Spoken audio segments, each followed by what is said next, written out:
我意外穿进剧本世界，成为了剧本里的悲催女主。周姨娘陷害原主母亲通奸，赶出相府，又诬陷原主偷了祖母手镯，被罚禁闭，还在她的饭食里下了西域蛊虫，导致原主身材肥胖如猪，最后被江家庶女江洛薇羞辱致死。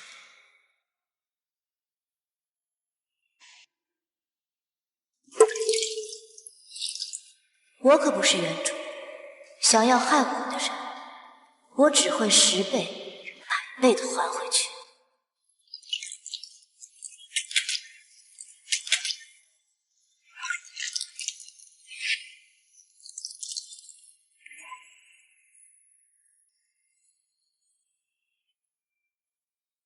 小姐，我来帮你梳妆。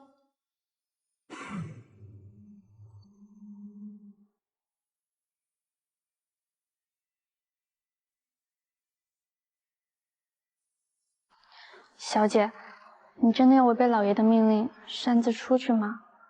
老爷和老夫人怕是不想看见你。传说中有一种草生长在湖底，这种草能治百病，可惜寻常人见不着它，只有星辰的人才能在湖底看见。刚好这种草能治老夫人的咳嗽。这种民间传说一看就是骗人的，奴婢不相信世间会有这样神奇的草。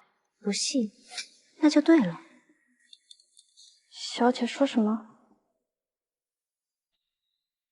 一会儿天黑了，陪我出去一趟。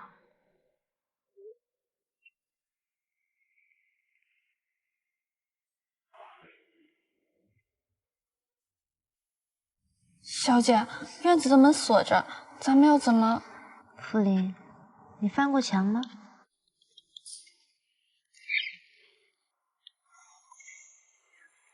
啊？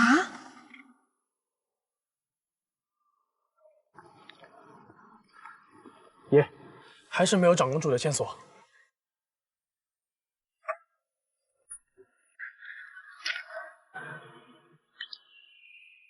是他。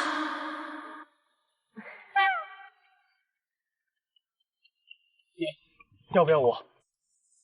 不。那是谁啊？听说是江相国的嫡女犯了错，被禁足在偏院。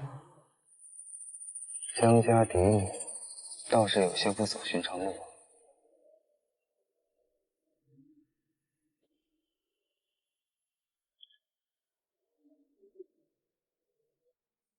小姐，我们不是去前厅吗？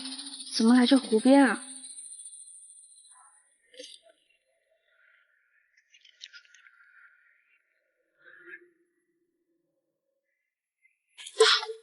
来人！二小姐落水了，快来人啊！你说水里的是谁？大少爷，是二小姐，二小姐落水了，你快救救她！江春进，去叫人。好。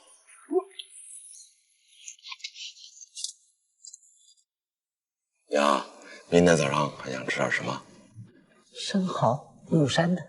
那没问题呀、明天我就让人运过来。老爷，不好了，二小姐掉进湖里了。胡闹！是谁允许她私自出来的？大少爷为了救二小姐，也跟着跳进湖里了。你说什么？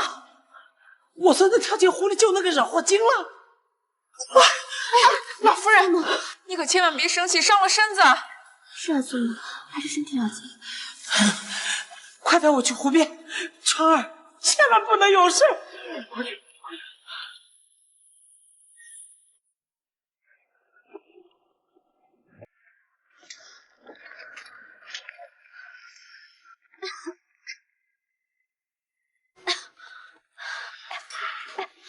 江书记，你疯了吗？大哥，对不起。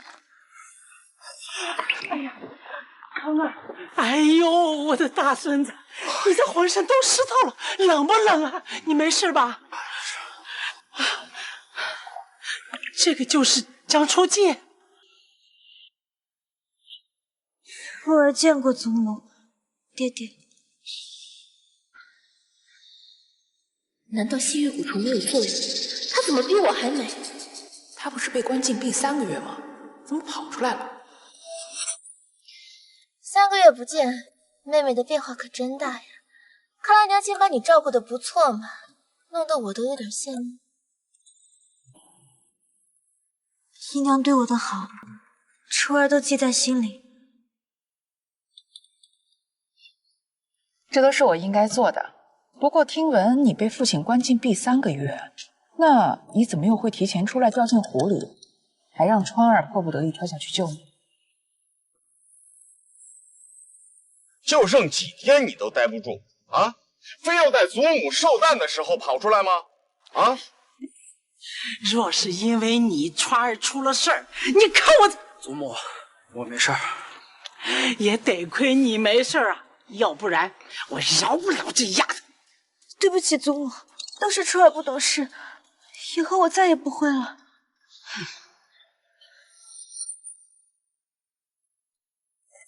小姐落水都是为了老夫人。小姐落水都是为了老夫人。福林，快别说了。哼，你这话是什么意思？父亲，都是福林在胡说。小姐今日恰好读到一本书，书上说有一种神奇的草，长在湖底能治愈百病。小姐是决心为老夫人寻药才会不慎落水。哼，你以为我会信吗？这本书还在梅香院桌上放着，老爷若是不信，可以让人去取来。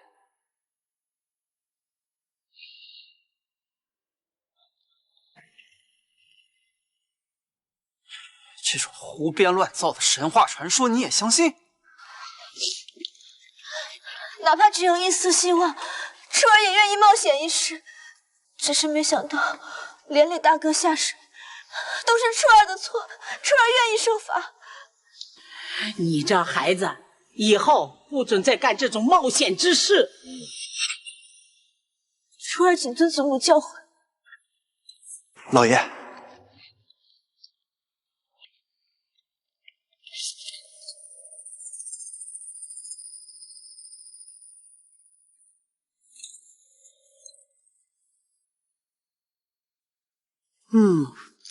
的确有关于这种草的记载。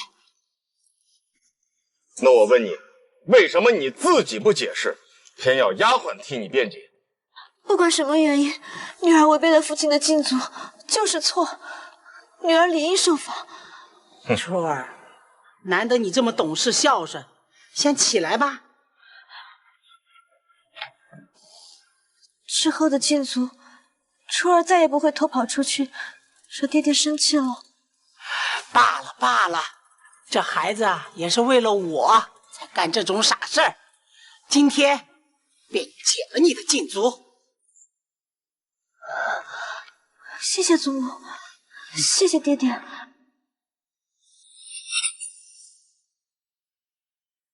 谢谢爹爹。哼哼，去把二小姐的房间收拾一下，让她还住回自己的依兰院。是，老爷，这么点小事就由我来安排吧。好，好，好。那你们赶快回去换换衣服吧。别冻着了啊，我们走吧。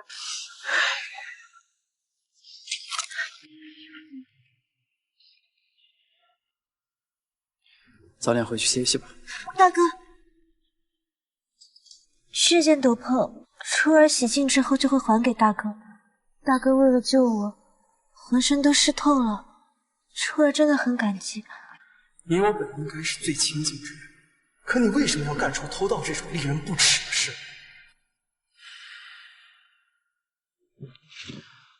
早点回去沐浴。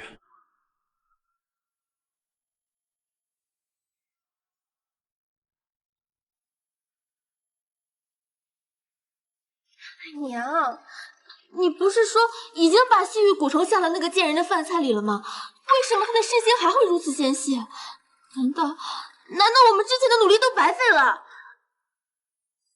别急，这件事娘自然会查清楚。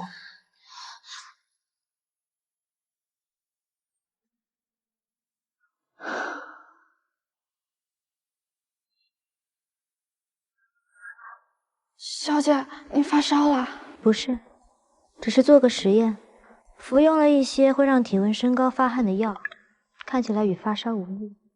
实验？明日你去把那件斗篷送还给我哥，告诉他我生病了，去不了了。小姐是想钟生病，借此缓和你与大少爷的关系。小姐是想钟生病，借此缓和你与大少爷的关系。他在家中的地位仅次于我的父亲，我要成为他心尖尖上最疼爱的妹妹。若是我去了，他还是像之前那样对你不闻不问，该怎么办？他不会。周姨娘明日应该会找你。找我？我中了毒，反倒变美。他们想要弄清楚其中缘由，就只有找你。想来应该先是利诱，再是威逼。小姐放心，奴婢绝不会出卖你。不，我要你收了他们的好处，出卖我。啊！若是他们问起来，就说我的饭量与日俱增，只吃不胖。是小姐。他们想让我受尽折磨变丑，那我就牙还牙，把这虫还回去。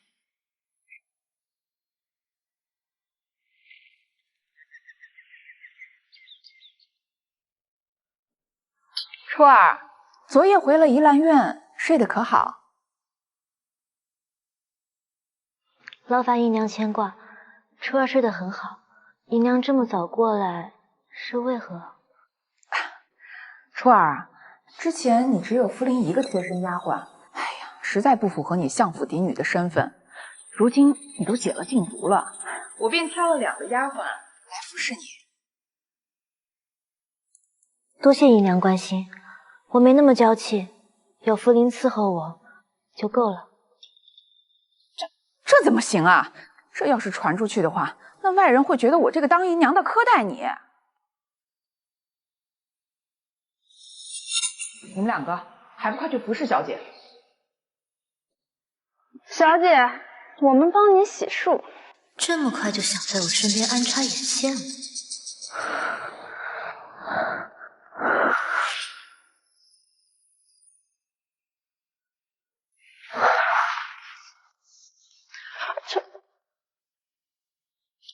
小姐，你怎么了？去叫大少爷。起开！初儿，初儿啊，你可不能有什么事儿啊，初儿，初儿！大少爷，大少爷，快去救救我家小姐吧！初儿她怎么了？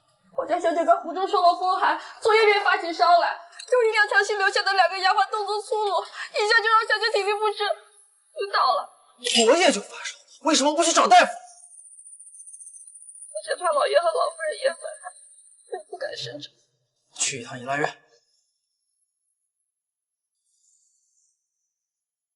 初儿，你别有什么事儿啊，初儿。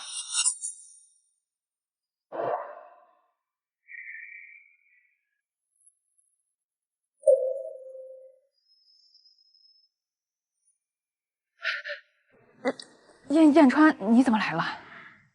二小姐怎么会突然晕倒？这是因为姨娘怎么找的？居然能把初儿弄晕！哎，是我思虑不周，挑的这2个丫鬟也笨手笨脚的。哎，不过眼下初季的病情刻不容缓呀。你出去吧，我让人带了退热散。也好，那我先带人回去，你在这儿我也放心。该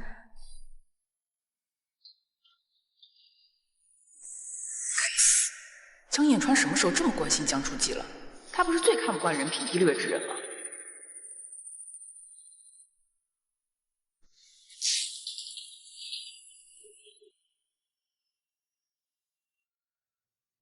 我是在做梦，还是哥哥真的来了？小姐，你不是在做梦，是大少爷真的来看你了。大哥，你怎么会？既然发烧了，为什么昨晚不来找我？我怕打扰大哥。是，此前我也像父亲一样对初儿不闻不问，他怎会在无助的时候来找我？来，把药喝了。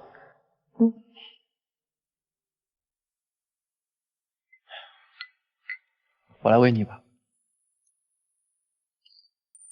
谢谢大哥。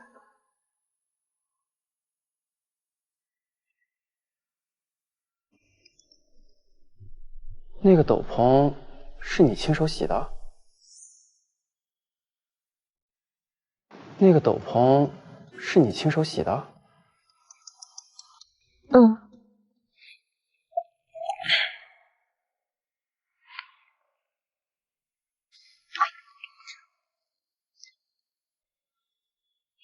小姐说随便洗洗，这样应该就可以了吧？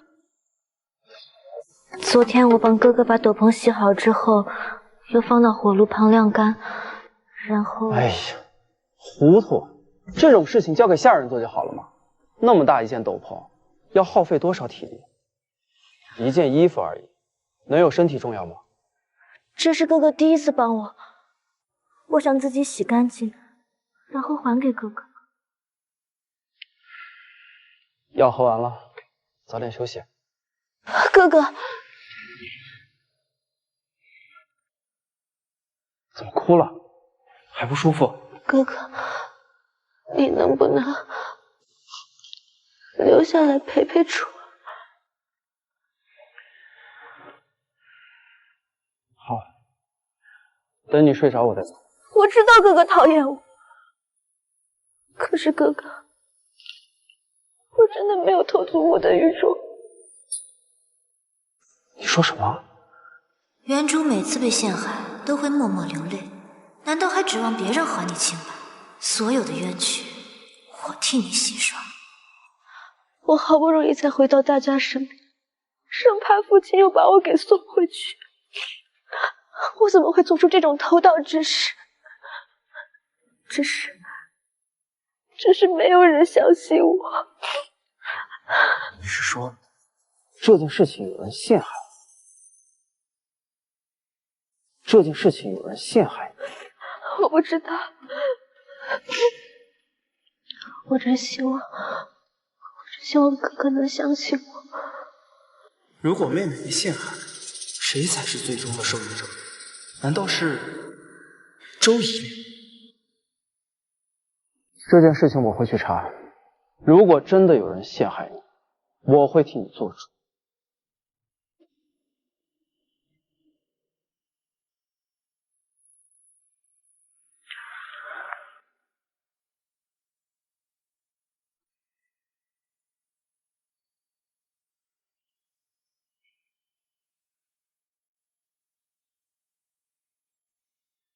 周姨娘、大小姐，你们找我有事？刚才就是你把大少爷叫来的。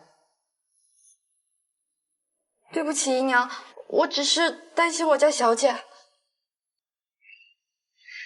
看把你给吓的，我又不会责怪你什么。我只是想问，你和你家小姐这几个月在梅香院禁闭，过得还好吗？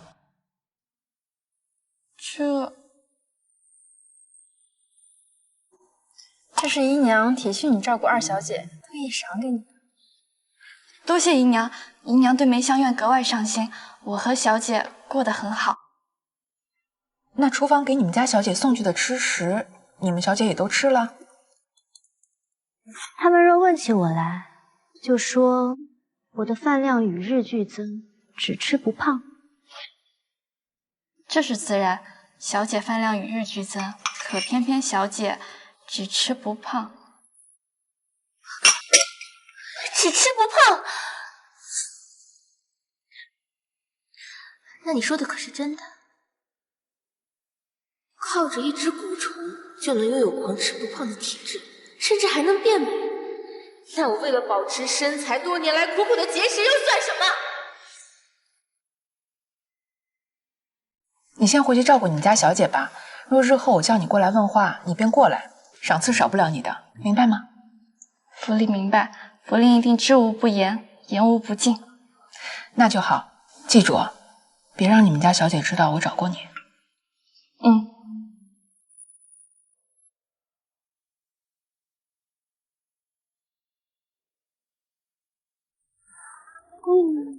装病三分累，演到你心碎。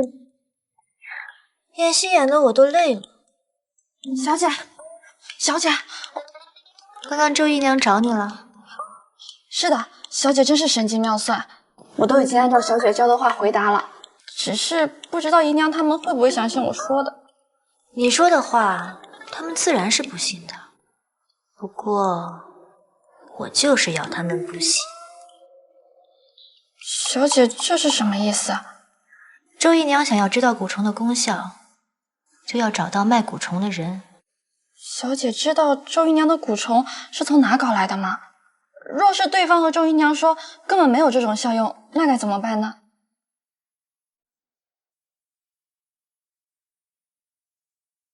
按照原剧情，原主好不容易才找到蛊虫贩子，问出了将蛊虫引出的唯一方法。当时原主已经变得肥胖臃肿，就算将蛊虫引出，也没什么用了。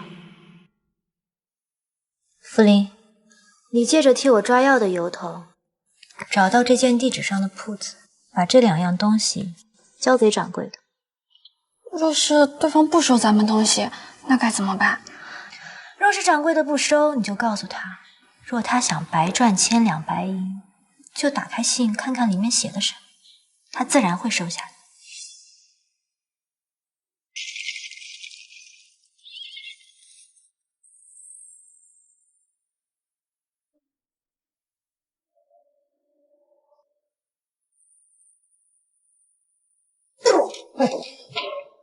相国夫人大驾光临，小的有事。胡三儿，你简直胆大包天啊，竟敢耍我！夫人，你何如此言？小人哪敢耍你呀？3个月前我在你这儿买的蛊虫，我给人用了，对方非但没长胖毁容，反而还变得更加纤细貌美了，这又作何解释啊？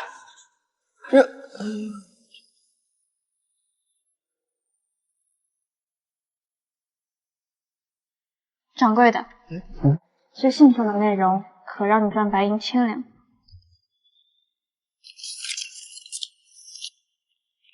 若有相府来人问及蛊虫，只需回答蛊虫入体，即使食欲大涨，也会越吃越瘦。瓷瓶内的蛊虫可要价1000两，再卖一次。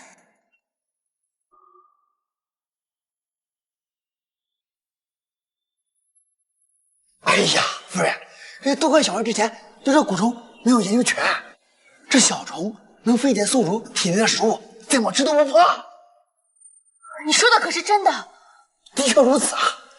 若是这蛊虫用在我身上，以后我想吃什么就吃什么，不用节食却能比他人纤瘦貌美。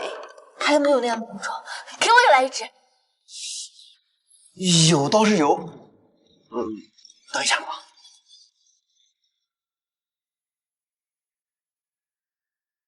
只不过这全天下就剩这一只了，如今证明它有神奇的功效，价格嘛，自然就涨了一些。啊，给我买嘛！无论多少钱我都要买。有了这只蛊虫，我日后一定能够碾压群芳，碾压江初季，日后才能获得太子的青睐了，娘。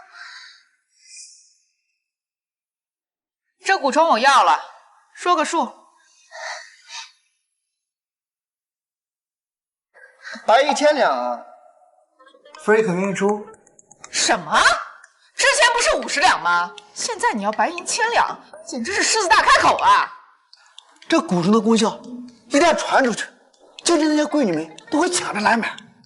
夫人，晚了可就没了啊！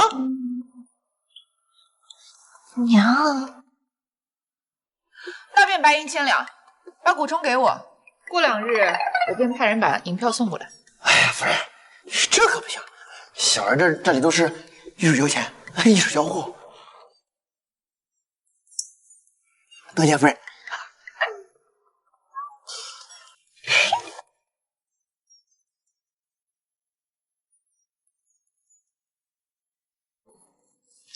小姐，成了！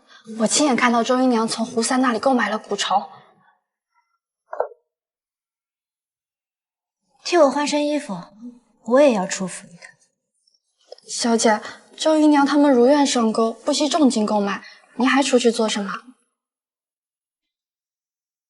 司令，你听说过黑吃黑吗？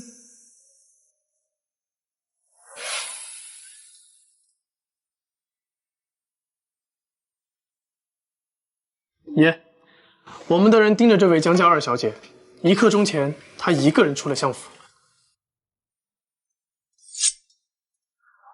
我倒要看看她到底在忙些什么。为了这些钱，老子随便找个乡巴夫都查不到的地儿，老子都能富贵一生。嘿，哟，江二小姐，哎呀，小的正好感谢你呢。不是你的主意，让小的发了一笔小财。应该是我谢谢你才对。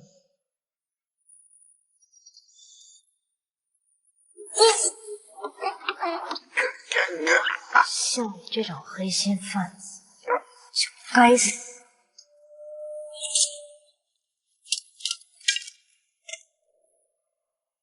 现在除了我，没人知道你出古城饭。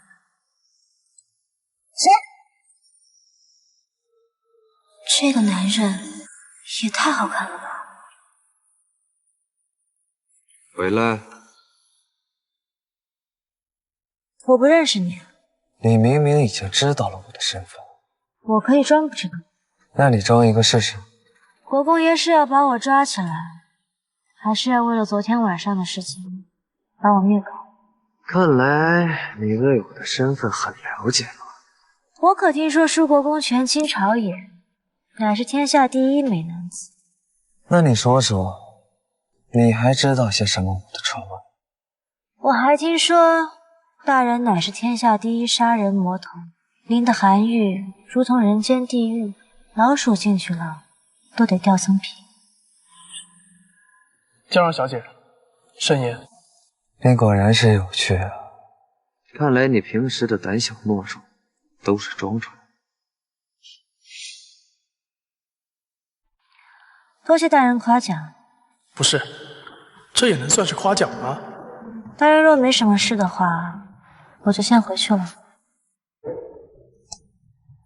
我有说过让你走了吗？国公爷若是肯放了你们，再帮我做一件事，我就告诉你一个关于长公主的线索，如何？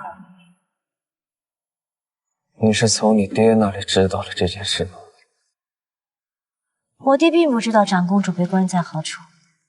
那你又是如何得知？陛下忌惮你势大，所以将你的母亲长公主安排在江南疗养。不过这只是迷惑你的幌子罢了。长公主其实人还在漠北。你说的话有一个字是假的，你会死。我不会拿自己的生命开玩笑。说吧，想让我帮你什么忙？让你的手下送我出城一趟，明早之前把我送回府上。就这么简单？没错。莫九，给他准备一匹快马送他出城。另外，把这里收拾干净。是，属下遵命。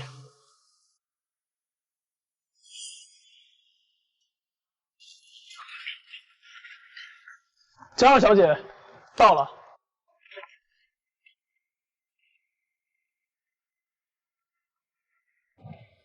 江二小姐，我在外面等您出来。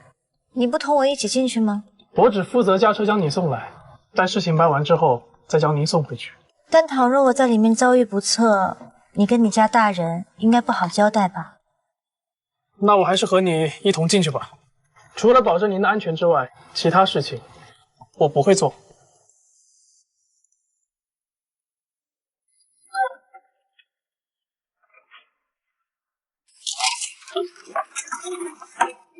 哎，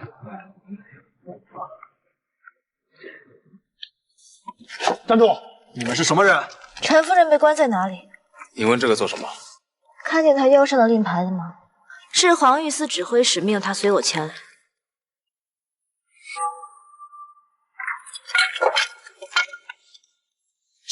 是可是我知晓大人拥有先斩后奏的特权。我再问一遍，陈夫人被关在哪里？带我去见。这边请，这。我这是被利用了吗？这狐假虎威的小狐狸还真是害人不浅。就在这儿。哦，我声明一下，上面让我们送1日3餐，人不饿死就行了。如今夫人变成什么样，我们也不知道。知道了，滚。好。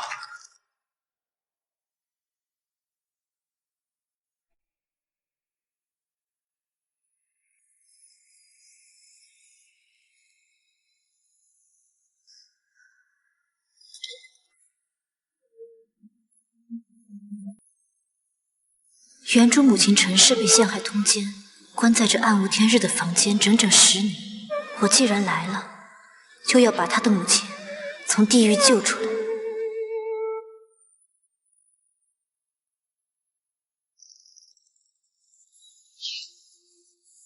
你是我的初儿。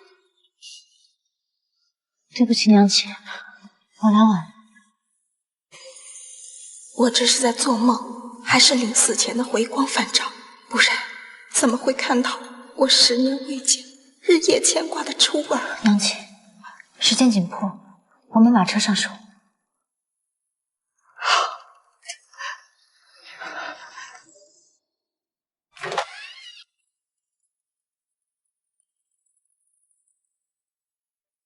难以相信，眼前这位面容枯槁的夫人，竟是当朝相国的夫人，中远侯之女。人我带走了，但你们若胆敢让此事声张出去，我定让你们死无葬身之地。小姐放心，今夜之事绝对不会有第2个人知道，我们不可。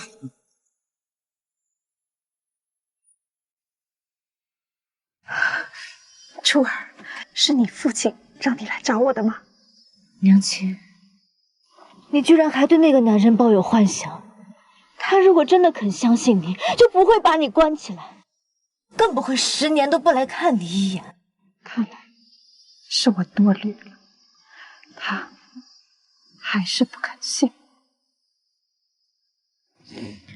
娘亲，我先给你安排一个别的住处。你放心，我一定替你洗去污名。你被他们夺走的一切，我都会一一替你弄。当初分别时，初儿还是一个不谙世事的孩童，难以想象他经历了多少悲苦。娘亲，小心。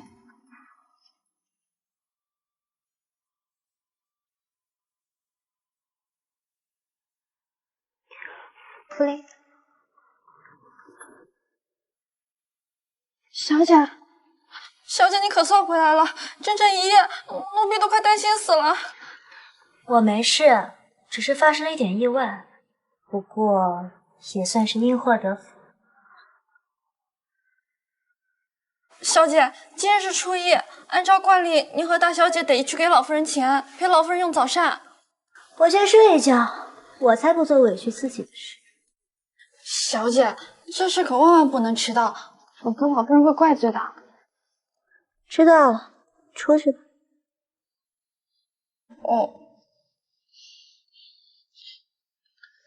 对了，大少爷昨日去了凌晨，他说您被诬陷偷了玉镯的事，很快就能有个决断。当初指认我那个丫鬟，事发之后就离开相府去了凌晨。若是这样的话，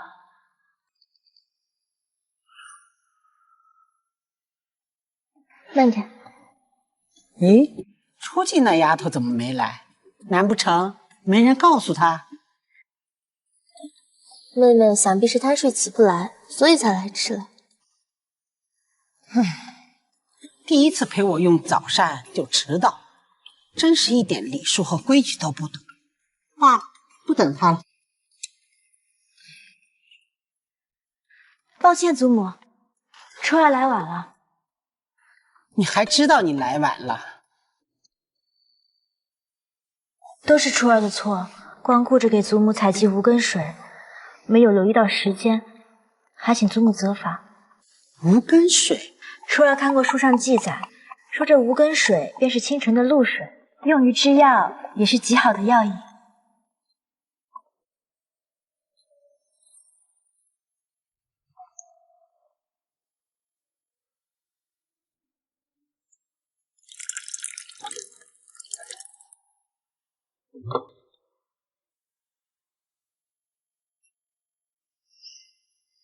唉，这不得把老太太感动死。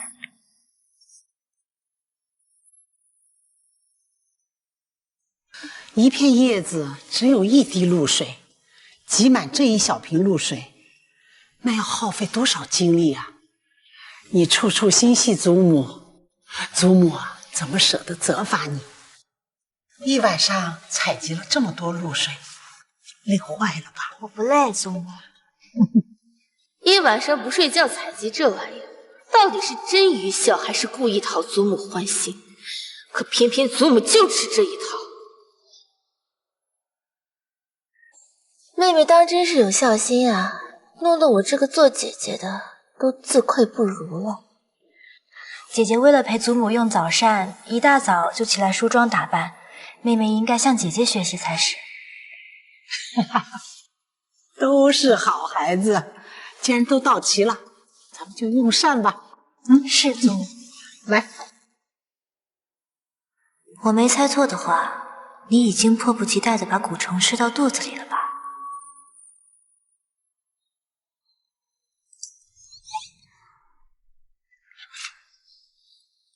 怎么会这么饿？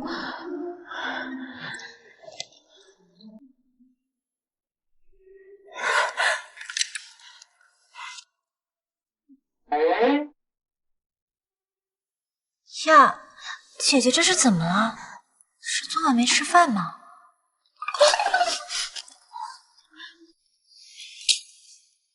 你是没吃过饭吗？狼吞虎咽，张牙舞爪，吃得一片狼藉。你像个大家闺秀的样子吗？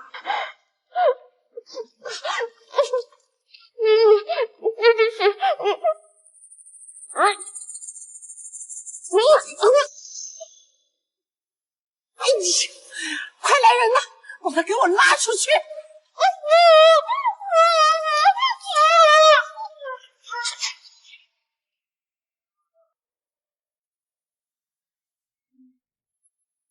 小姐，早上老夫人院里发生的事已经在全府上下传遍了，老夫人被气得一连无语2遍。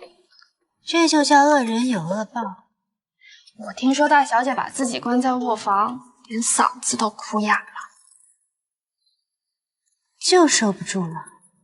这才刚刚开始。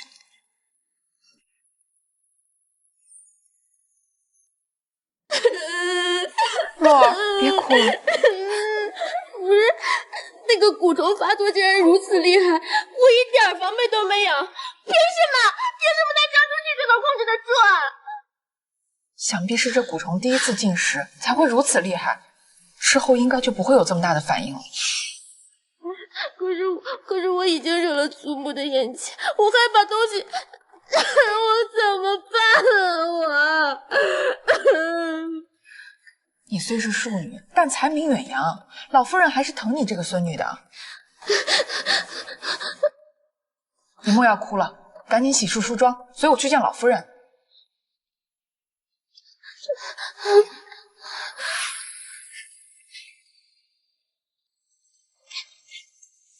哎，洛儿、一枝，你们这是为何呀？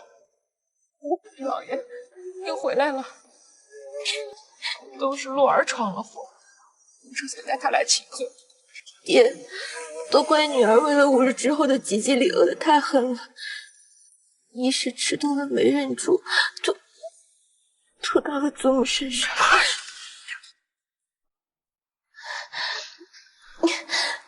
洛儿，没事的，娘。女儿跪在这里，只求能取得祖母的原谅，切莫让祖母怒大伤身，伤了身体。行了，你们快起来啊！你们快起来，我去给母亲说，好不好啊？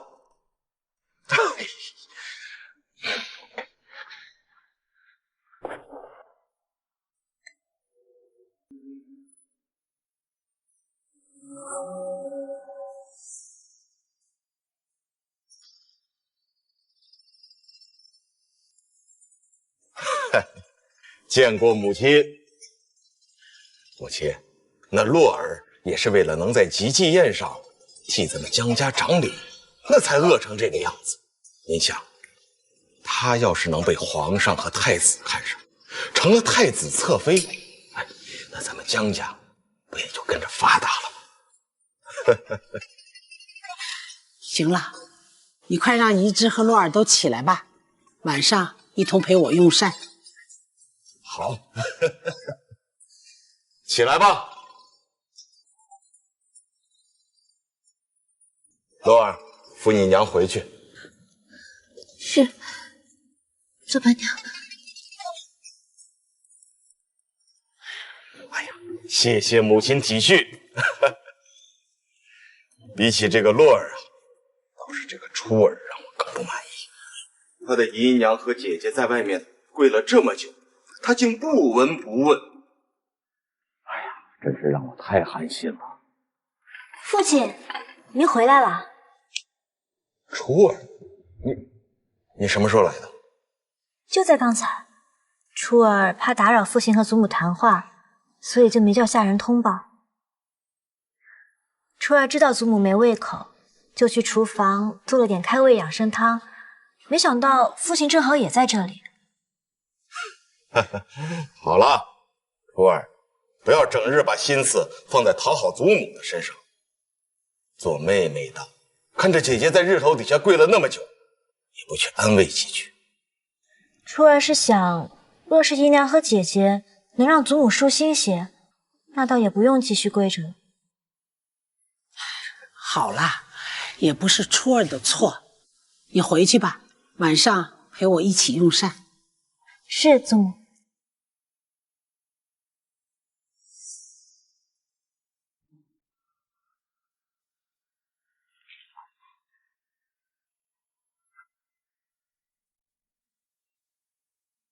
老爷也太偏心了吧？不是小姐的错，不能牵扯到小姐身上。若是小姐犯了错，保不准又让咱们关一次禁闭。我倒是巴不得他再关我几天。啊，小姐这是什么意思啊？大哥今晚不是要回来了吗？这么多人一起用膳，场面应该很热闹吧？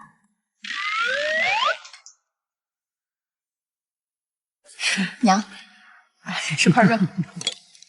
还好我来之前已经把自己撑到几乎吃不下任何东西，否则又要出丑了。来，祖母，你多吃点。好，好。还是洛儿最懂事啊！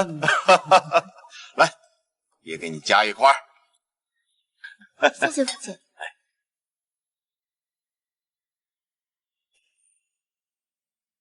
不管怎么样，父亲都是向着我的，哪怕你做多少努力，也根本没人在意。怎么回事？这……说，到底发生了什么事儿？老夫人，您拿着宝石金簪不见了。什么？你说的可是老夫人那个最喜欢的宝石金簪？是，那只簪子早上还在，可是现在却不见了。3个月前，老身的玉镯丢失，最后是在他的房间里找到的。难道……这到底怎么回事？老爷，你先别急，消消气。是啊，爹。我虽然不知道发生了什么吧，但是这件事情真的和我一点关系都没有的。你也知道，我今天早上都在那里吐得不省人事，所以我绝对不可能去拿祖母的金簪。当然是，此事与你无关。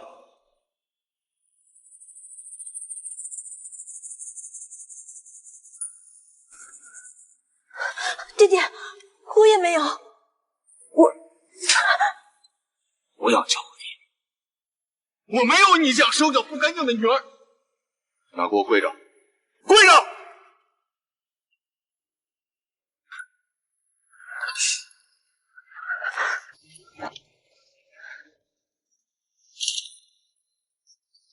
关了你3个月，你还是烈性不改，那怎好再去偷祖母的东西？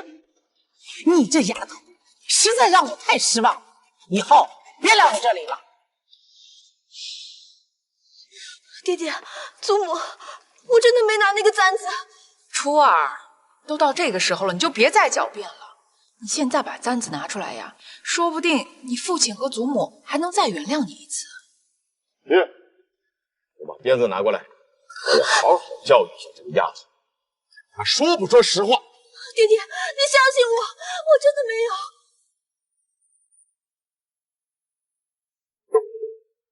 看我打死你这个丫头！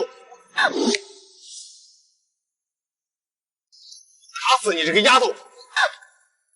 打吧，反正大哥也回来了。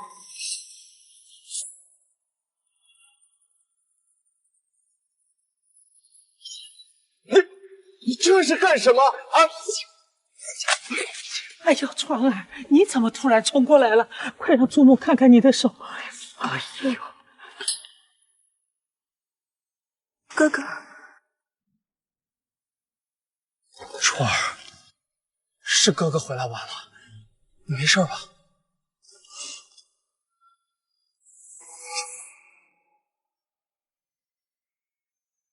出国公。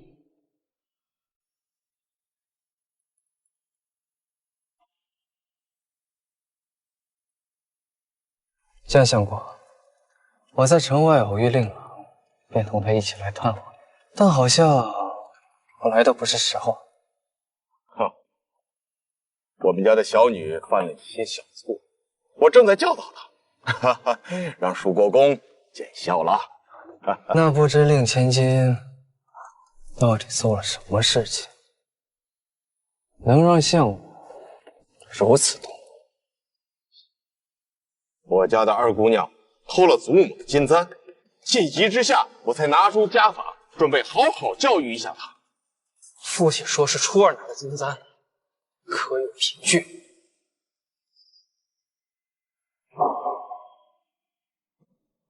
畅儿，你这是什么意思啊？你这是什么意思？我问父亲，凭什么说是初儿拿的金簪？那我问你，今日只有洛儿和初儿进的祖母的房间。洛儿身体不适，若不是初儿拿的，那还能有谁？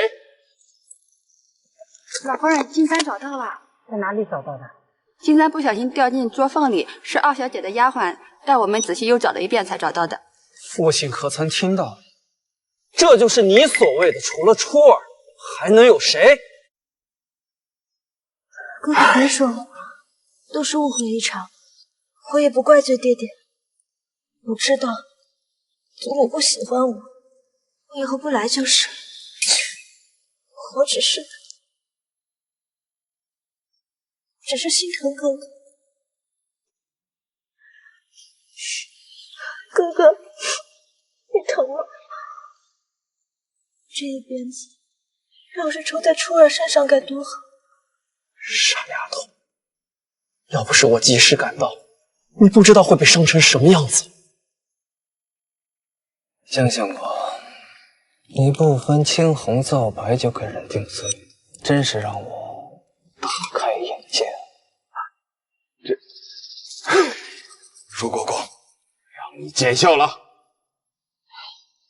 燕川，这件事儿是你父亲误会了初儿没错，但也不能全都责怪你父亲啊。毕竟初儿他是有前车之鉴。祖母的玉镯到底是不是初儿所拿？周姨娘难道心里不清楚吗？畅儿，那玉镯是在初儿的房间看的，跟你姨娘有什么关系？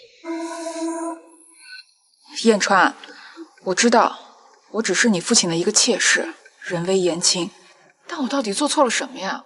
惹得你如此针对我？我以前可未曾发现，姨娘竟然如此护重。把人给我带上来！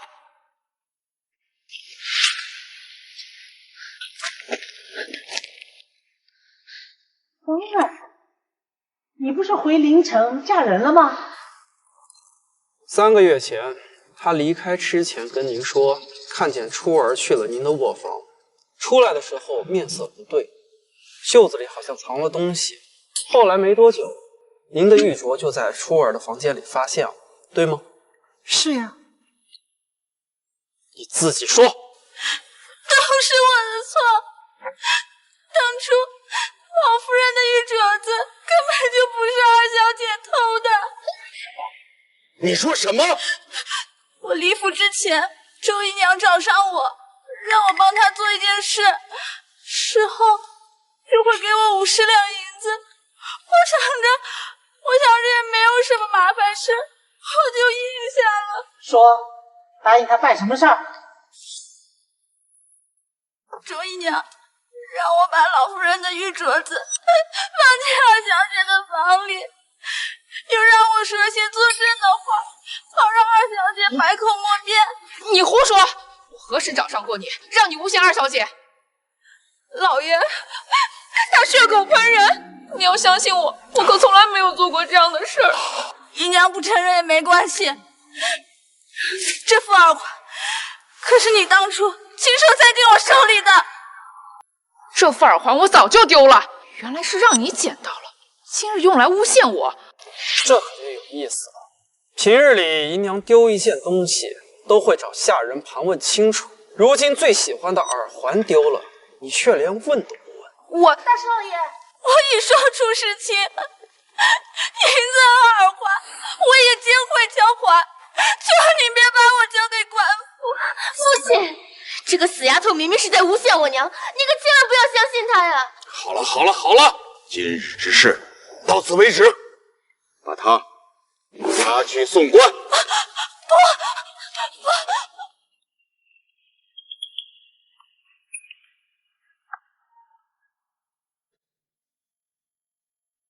都说清官难断家务事，我倒想看看相国是怎么处理此事的。若我草草了事，舒国公把此事禀报皇上，岂不是证明我这个人是非不分，如何协助皇上治国？舒国公，此事我定会秉公处理。你知啊，娘，这个贱妇竟敢伙同丫鬟来构陷初儿，从今日起去梅香院给我待3个月，每天只能吃1顿饭，好好反省反省你自己。老爷，妾身知道错了，求老爷开恩了，老爷。来呀，给我拉下去！不要，老爷不要，老爷，老爷不要，老爷。娘，父亲，你怎么能这么对娘呢？给我闭嘴！你也给我回去啊！没有我的允许，你不准出来！回去！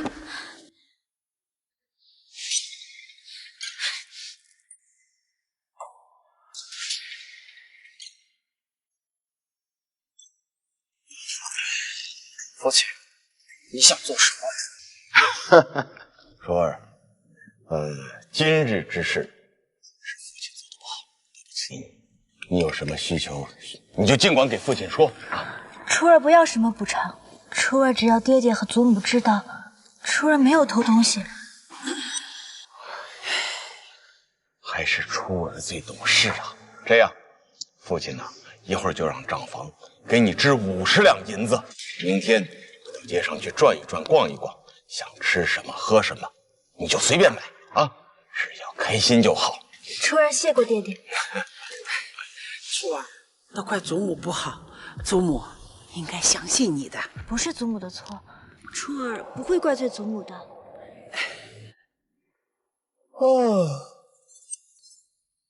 戏也看完了，天色也不早了，我也走了。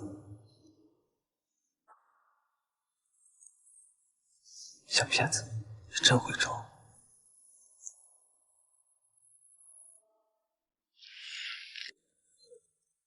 初二今日受惊了，我先带他回院里了。川儿，你的手受伤了，赶快找大夫看看呀。倘若这一鞭子是抽在初二的身上，祖母还会这样关心他吗？这个家里没有人疼初二，我疼。从今日起，谁也不可以欺负他。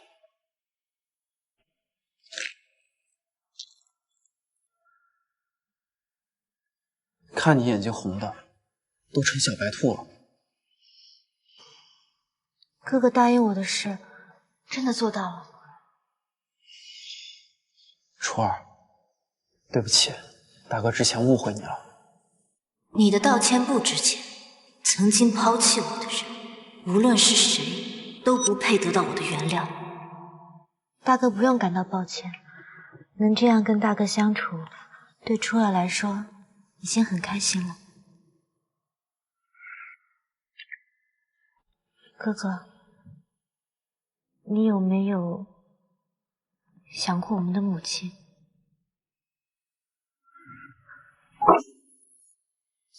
端端的，你提那个人做甚？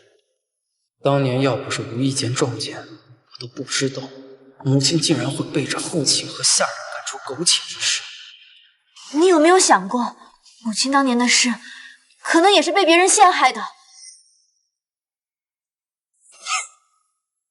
可是我亲眼看到母亲依偎在那个下人的怀里。果然，在你的眼里，母亲和死了没有什么区别。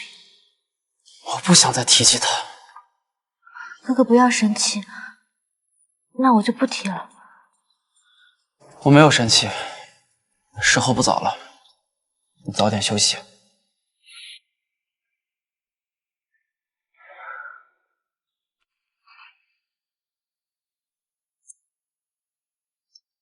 小姐，你让厨房做的宵夜已经准备好了。这宵夜可不是给我吃的。哦，我就是说，小姐怎么可能吃得下这么多东西？我那位姐姐被关在房里，应该已经饿坏了吧？我这个做妹妹的，应该带点东西给她吃。你说，姐，你来做什么？我怕姐姐肚子饿，就带了些宵夜过来，顺便看看你。江书记，你这什么装？看到我和母亲被禁足，你很开心吧？你别以为我不知道，今天的事情绝对和你脱不了干系。姐姐说的什么话？哪怕知道了真相，我也从来没有怨过你们。没错，那只金簪是我亲手塞进桌缝的。既然江燕川带人回来澄清，那我就给这场戏加点火。装！你还在这给我装！既然姐姐这么讨厌我，那我还是走吧。不过这宵夜姐姐记得吃，别饿着自己。滚！谁稀罕吃你的东西？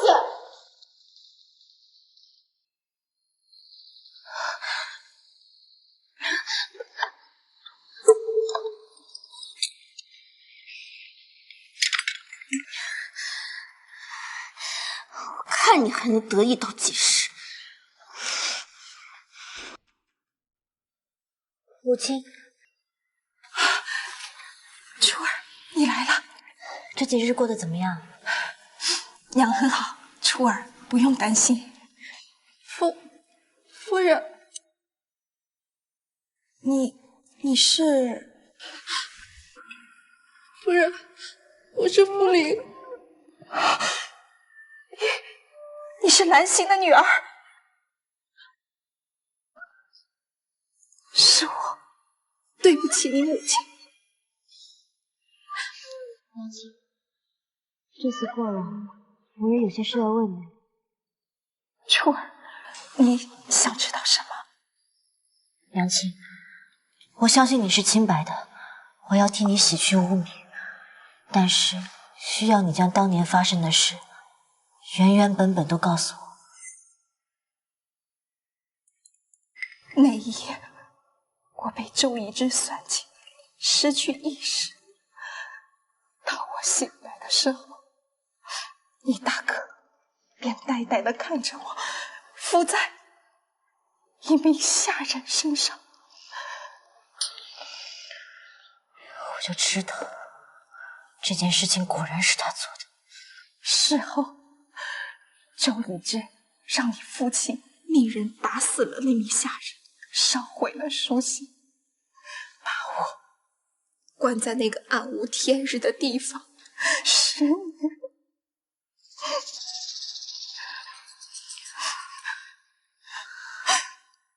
你母亲为了证明我的清白，一头撞死在柱子上。周姨娘借江秉荣的手消除了所有证据，真是高明。娘亲，这件事情我会谋划，但你住在客栈也不是长久之计，能不能先回中原侯府？不行，当初我不顾你外公和外祖母的反对，执意嫁给你父亲。后来我的失传入了侯府，你外祖母一时急火攻心，驾鹤西去。我外公就没为您主持公道吗？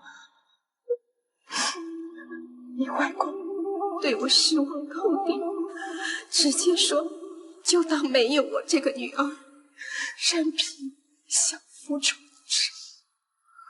我知道了，母亲，你先安心在这住着，其他的都交给我。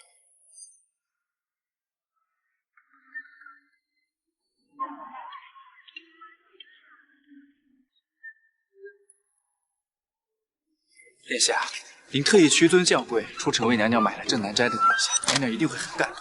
别废话，赶紧去买，我在这等你们。是。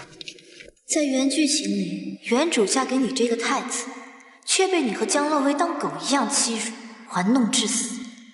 我江初季向来都是男人给我抢着当的，还真没给别人当过。这个簪子我要了。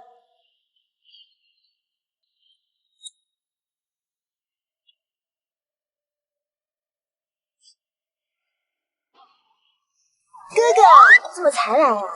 这位姑娘，你认错人了吧？哥哥，你怎么……啊，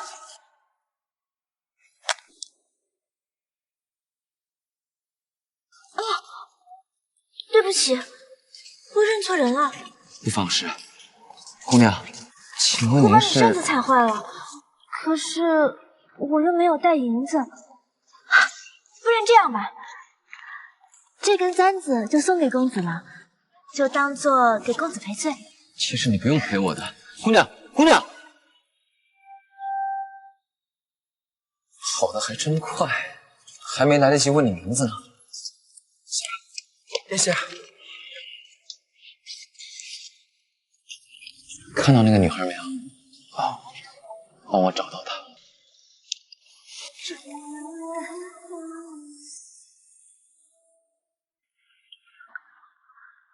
小姐，你刚才去哪了？我都找不到你了。没去哪儿啊，就是去买了根簪子。小姐买的簪子在哪呢？拿去逗狗了。逗狗？小姐什么时候有这种兴趣爱好了？行了，回家吧。江儿小姐，我家大人邀请您楼上一叙。楼上的雅间视野极好，我刚才对萧乾做的一切，难道也被他看到了？不灵，你在这里等我。听说是高峰杀人如麻，小姐会不会有危险？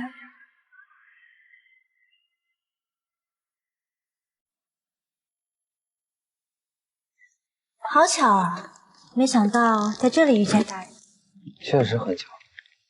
大人找我有什么事？你是有意接近太子的？是。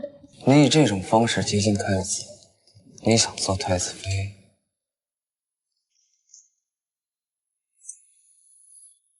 我若说不是，大人会信吗？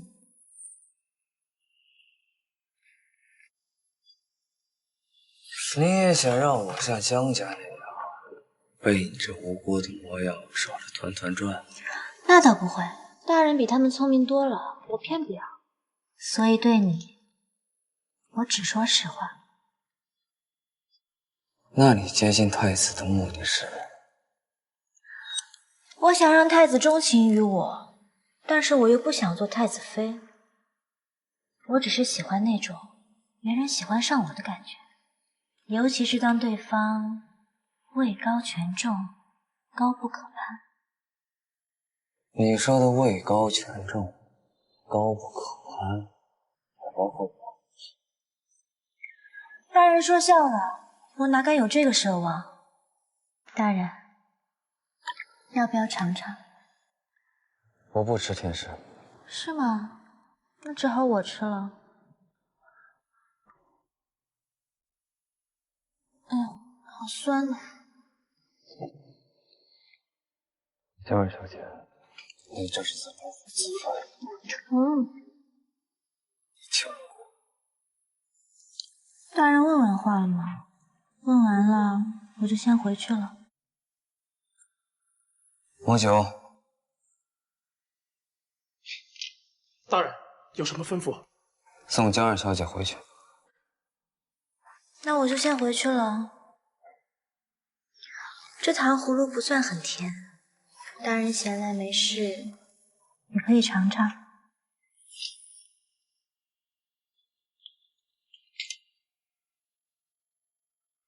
他这是在故意钓我。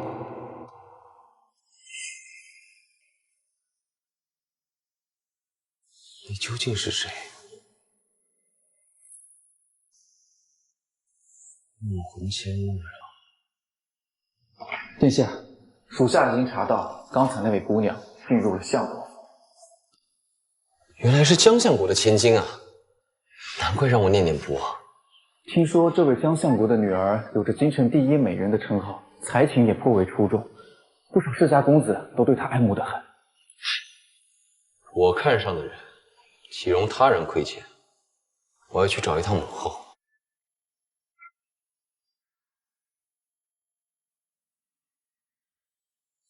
传皇后娘娘口谕，相国大人接旨。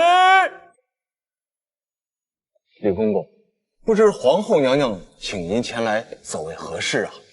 逆媛江洛薇才情出众，素有美名，欲显大家闺秀之风范，今特赐珠匣首饰10匣，绫罗绸缎20匹，以彰其为闺阁楷模。这些都是皇后娘娘赏赐给我的。相国大人，还不快携宁千金领旨谢恩？哎呀，谢皇后娘娘厚爱。哎呀，李公公，不知皇后娘娘突然赏赐小女，是为什么呀？相国大人，您可是生了个好女儿啊！你就不要再卖关子了啊！宁千金有幸被太子殿下看中，先让皇后娘娘送了些赏赐过来。明日宫中的吉祭宴，宁千金可得好好打扮打扮，让皇后娘娘仔细瞧瞧，将来必定前途无量啊！老奴先告退了。李公公慢走。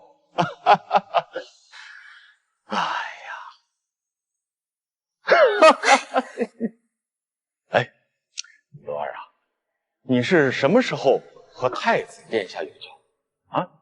那当爹的也不给我说一声？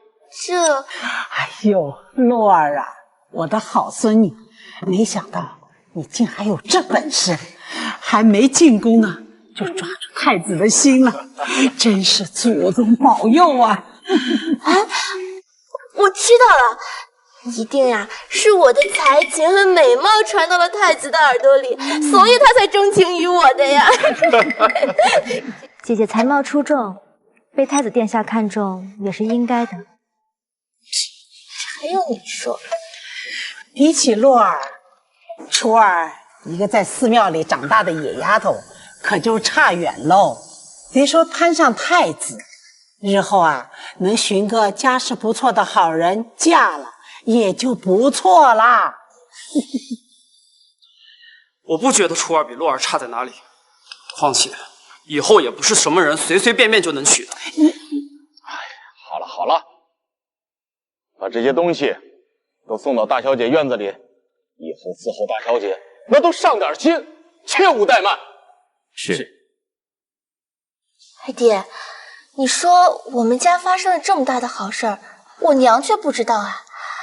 不如就趁着这个机会把她放出来，好让她给我梳妆打扮一下。这，爹，那就把你娘放出来，直到关了2天了，那也该认识到自己的错误。父亲，当初周姨娘诬陷初儿，害她被关了整整3个月，如今她才被关了2天，你就要放她出来？哎呀，不要再说什么初儿被周姨娘陷害啊，那就是你姨娘做的，那也没有宫里的吉祭宴重要啊，是不是？从此以后，这件事儿不要再提了。今天我倒要看看，谁敢放她出去！你江彦川，你敢忤逆我这个当爹的？行了行了，相府大喜的事儿，吵吵嚷嚷像什么样子？把宜之放出来吧，把过去和初儿的事儿都莫再提了。多谢祖母。这家人还真是擅长替受害者说原谅。去，把解救芙蓉裙拿过来。明天，本小姐一定要惊艳全场。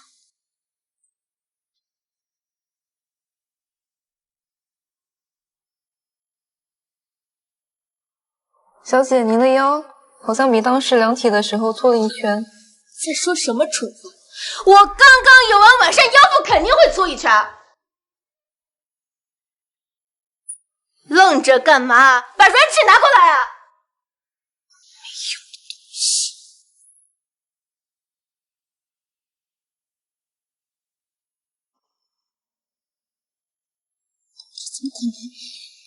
怎么可能大了整整1圈？哎呀，照张外照应该就好了。又在发什么大小姐脾气啊？娘，你怎么样？这2天真是苦了你了。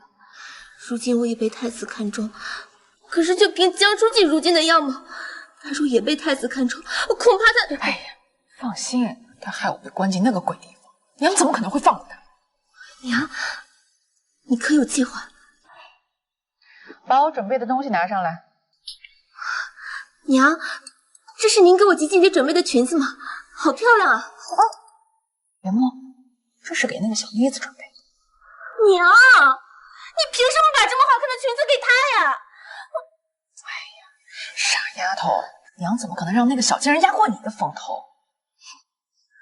等着吧，明天啊，有她好受的。小姐，周姨娘过来了。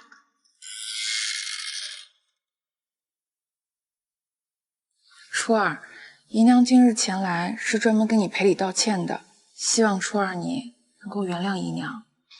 姨娘也是为了姐姐，我能理解。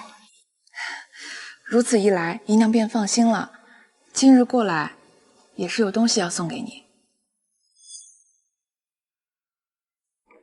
哇，好漂亮的衣裙，姨娘有心了。你喜欢啊，姨娘便放心了。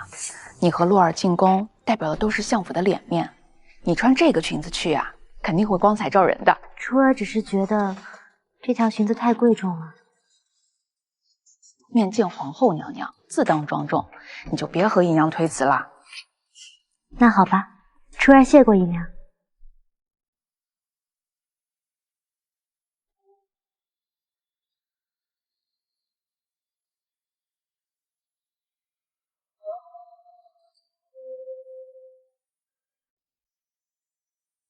小姐，周姨娘难道转性了？这又给你道歉，又给你送衣服。傻瓜，你真以为她会那么好心给我送裙子呀？难不成这衣服有什么问题？你闻闻，上面是什么味道？好神奇，这裙子竟然自带香气。不过这香气好特别，像是某种特殊的熏香。不是熏香，是缝制衣服的针线，事先被白栀子的汁液浸泡过。白栀子是什么？白栀子是一种花，皮肤若接触它的汁液，便会引发过敏，瘙痒难耐，严重者甚至会昏厥不醒。小姐的意思是，周姨娘故意用这裙子，想让你在吉吉宴上出丑。我若穿上这衣裙，便会在那般庄重的场合丑态百出，当真是好歹毒的心思。周姨娘心肠如此歹毒，她就不怕被人察觉吗？白栀子十分罕见，寻常人难以知道，更不会联想到衣裙上。小姐，那咱们赶紧把这裙子扔了吧，不，烧了。不必，我若不穿上它，岂不是浪费了周姨娘的一番好意？江二小姐，听说昨日皇后娘娘给江洛威赐了不少东西，可是真的？确有此事，你是如何得知的？在座的人谁还不知道这件事？没想到太子殿下就这么看上了江洛威。可能太子殿下看中姐姐的容貌和才华吧。蠢货！待会儿在皇后娘娘和其他世家千金面前，我看你怎么出丑。皇后娘娘驾到！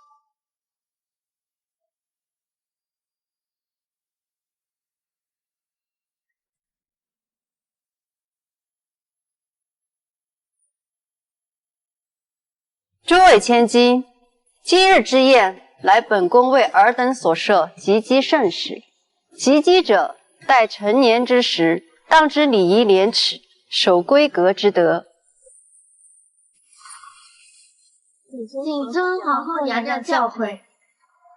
江相国之女江洛威在何处？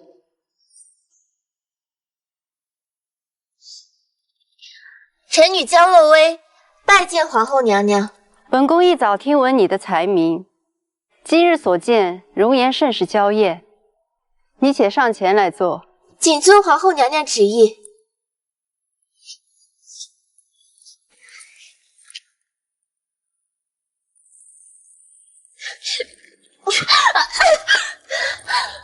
我肚子怎么这么痛？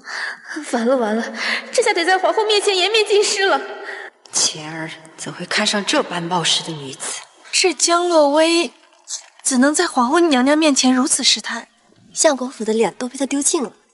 蛊虫发作的滋味好受吗？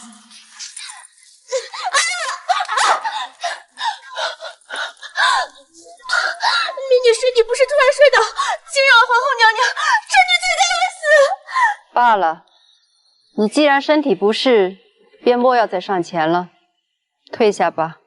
是，这江洛威今日可丢大脸了，第一次见面就给皇后娘娘留下这么差的印象。是啊，我真是心疼姐姐。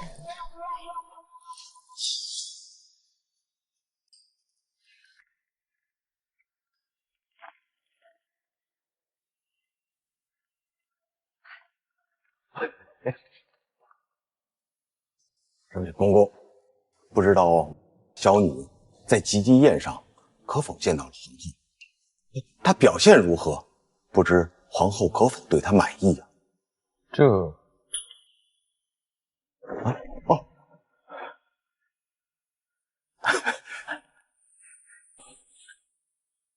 江相国，皇后娘娘本来对令千金很满意，唤令千金上前，但令千金却突然摔倒，十分狼狈，令皇后娘娘很是不悦呀。我们洛儿向来端庄稳重，怎会当众摔倒？这其中是不是有什么误会啊？江姑娘称是身体不适才如此，只是皇后娘娘和众多世家千金在场，这殿前失仪，实在是……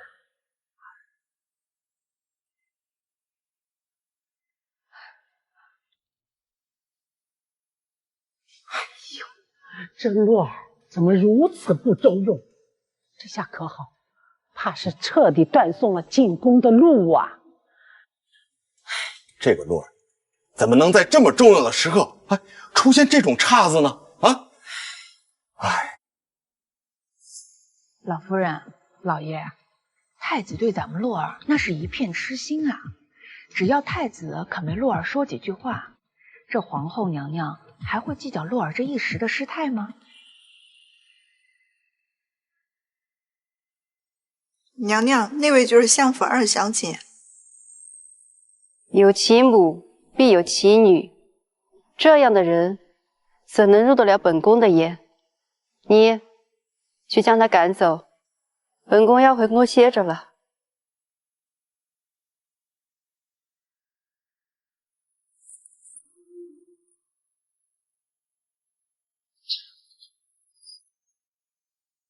太子殿下驾到！太子殿下，难道是来找我的，想当众和我表明心意？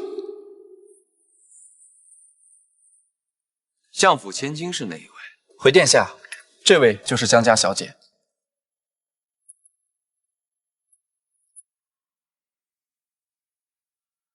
前日给你送的东西，收到了吗？收到了，多谢皇后娘娘与太子殿下。怎么回事？那少女说话的声音清越如灵，并不是现在这样。你抬起头来，让我好好看看，好吗？你是什么人？太子殿下，臣女是相府千金江洛薇啊。这根本不是，你怎么找的人？相府千金就是这位江洛薇小姐呀，怎么会找错人呢？相府还有一位千金名叫江初骥，刚才被皇后娘娘赶走了。难道您要找的人是她？哼！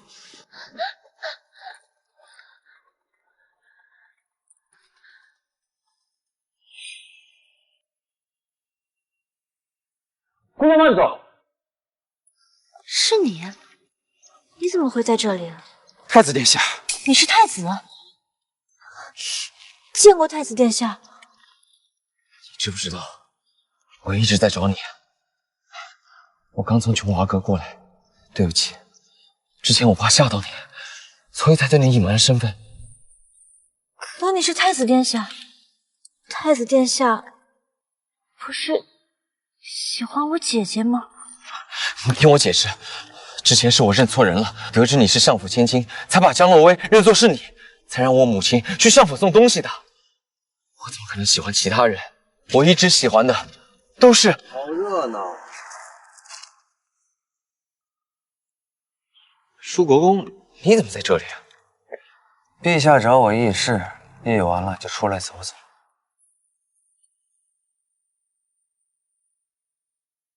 我没记错的话，这位姑娘应该是相府的江二小姐。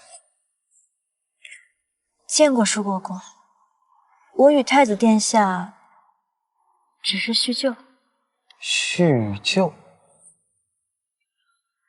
没想到江二小姐搅局归阁之中，竟然能与太子相识。舒国公，我和江二小姐还有要事要谈，就先走了。我突然觉得身子不舒服，我想回家。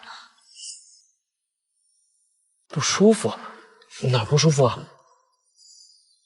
今日刚来宫中，我就觉得浑身都很痒，头也昏昏沉沉的。我亲自送你回府，走。徐太医是。主公，你这……他中毒了。中毒？他的衣裙上有白栀子的味道，其汁液陷入人体会使人的肌肤发痒，如果长时间嗅其味道，会使人头晕目眩，严重者甚至会昏迷。若不是他无意沾染的话，难道是有人下毒？若是太子殿下这么关心这位江二小姐，不妨去查查到底是何人害她。至于这位江二小姐，长乐宫有白栀子的解药，我先带她回去，帮她解毒。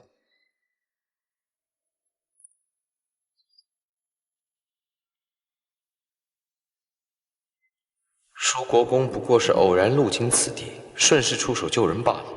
若我有意阻拦，实在显得分不清轻重。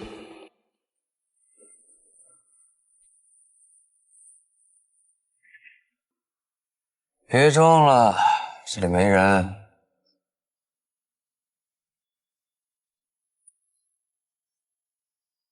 大人怎么看出我是装的？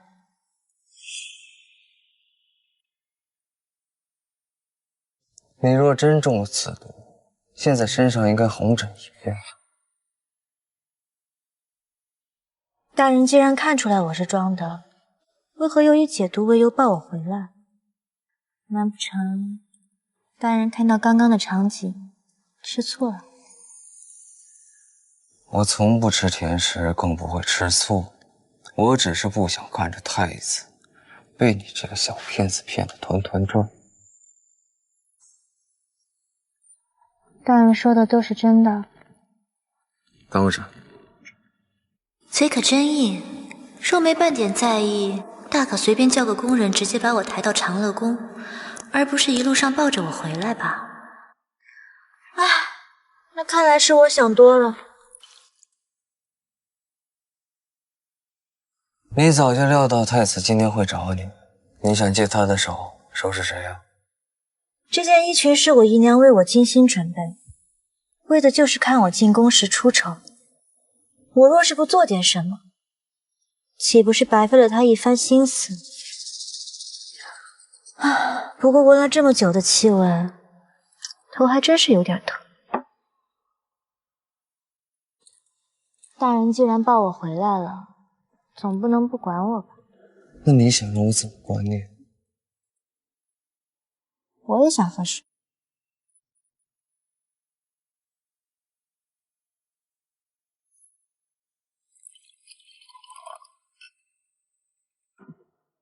喝。可是我中了毒，现在浑身都没有力气。你想让我喂你？敢这么理直气壮地向我提要求，还要我伺候的人，还真没几个。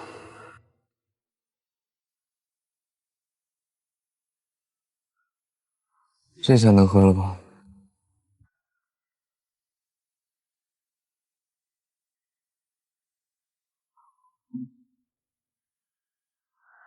大人真的从不吃醋吗？我刚才已经回答过你了。还有，你那些惹人的小招数，在我这里不管用。哼，我才不信呢。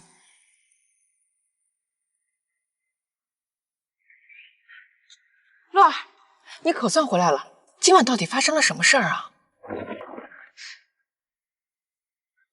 洛儿，可是因此皇后责怪你了？难道太子没在宴席上吗？他那么喜欢你，怎么也没替你跟皇后美言几句呀？洛儿，这到底发生了什么啊？没什么，爹，我突然有点累了，我先回去休息了。哎，洛儿，你到底有没有见到太子殿下呀？他对你……娘，我都说了我累了，我想回去休息。太子殿下驾到！老爷，太子殿下来了。这太子怎么突然来了？这刚在宴会上见了面，这又追到府衙来。哎呀，怕不是太子对咱们洛儿那是情深意浓，依依不舍呀？啊？那说不定啊，这太子殿下是亲自上门来送定情信物的。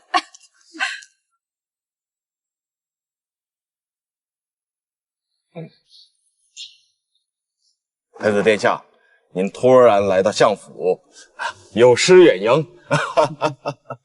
哎，罗儿，太子定是为你而来，还不快打个招呼？哎呀，快跟他打个招呼！江相国，你在说什么？难道你女儿回来的时候没告诉你，之前我让母后回来送东西，是因为认错人了吗？啊？认错人了？那太子，您看中的是谁呀？江相国，我此次过来就为了一件事情。你家二小姐赴宴会所穿的衣服，是谁准备的？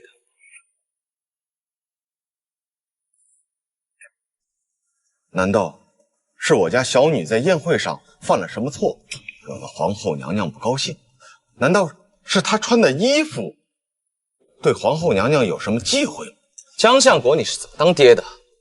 江家二小姐在宴会上如履薄冰，谨小慎微，怎么可能主动闯祸呢？太子怎么会为了江初季穿的衣服专程来相府？难道是和衣服上的白栀子毒有关？去，叫王婆。太子殿下，妾身想问一句，这到底是发生了何事啊？你是什么东西？一个低贱的妾室，也敢和本太子直接问话？江相国平日在府里就是这般宠着妾室，让她不知规矩的吗？殿下恕罪，妾身只是一时心急，绝无冒犯可言。你这个妇人，那太子做事自有他的道理，你在这儿问什么啊？还不快起来！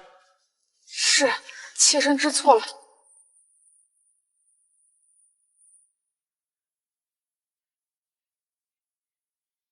老奴见过太子殿下，见过相爷、老夫人。我问你，江家二小姐赴宴所穿的衣服，可是你亲手所制？回殿下，确实是老奴做的，不知殿下为何有此疑问？那件衣服被人下了毒，你可知情？什么？哎呀，殿下冤枉啊！什么下毒的事情，老奴绝不知情。太子殿下，这怕是有什么误会，是不是误会本太子自会定夺？你且把制作那件衣物的过程给我细细道来。太子殿下，给大小姐和二小姐的2个裙子都是老奴亲手缝制，不曾有别人插手。要说别人碰着，那肯定是绣线。绣线？谁给你的？周姨娘曾见过老奴，命我用花枝浸泡过的绣线给二小姐制衣。原来是你干的，绣线庆毒，让嫡女在宫中出丑，好巧的心思！殿下冤枉，妾身对那白栀子毫不知情啊！老爷，那花枝是妾身从一花匠那儿偶然得来，听闻能留下，但那花枝有毒，妾身实在是不知情啊！老爷，你要相信我呀，老爷。偶然得来，那我倒要问问你，你自己女儿裙子的绣线，为什么不拿那花枝浸泡啊？这是因为那花枝不够，只够给一个人用的。你若还有辩解之词，就到京都府衙说吧。京都府衙？太子，你是要将臣的妾室送到京都府衙？一个妾室残害家中嫡女，落重判，那可是死罪。这一点江相国不会不清楚。知道。还是说江相国包庇？不敢，绝不包庇。只是他毕竟是臣的妾室，这丑闻一旦传言出去，必定有损相府的脸面的。要不就将他留在府里，我严惩不贷，还初儿一个公道。不必了，查案的事自当交由专业的府衙去处理。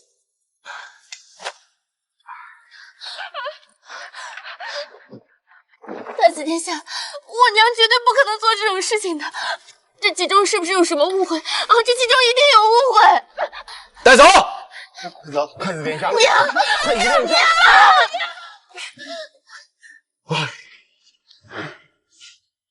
哭！你就知道哭！你跟你娘都干了些什么啊？你还不跟你一五一十的，你都告诉爹啊！国公大人，您要的衣服。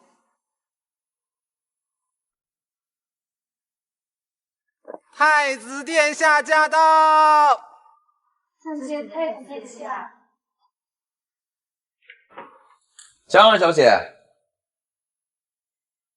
江二小姐，太子殿下，我还要换衣服，你待会儿再进来吧。不急，江二小姐，你慢慢换，别摔着了啊。那江二小姐你就先换衣服吧，我先走。莫赤霄，很少有人敢直呼我的名字。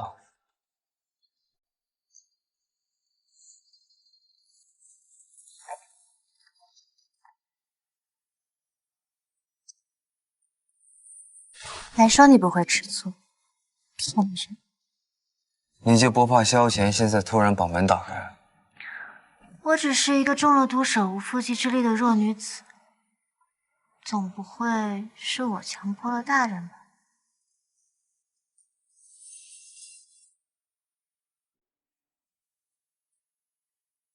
你们的事情我不参与。至于我们，在我面前最好乖一点。我可不一定会次次让你受苦。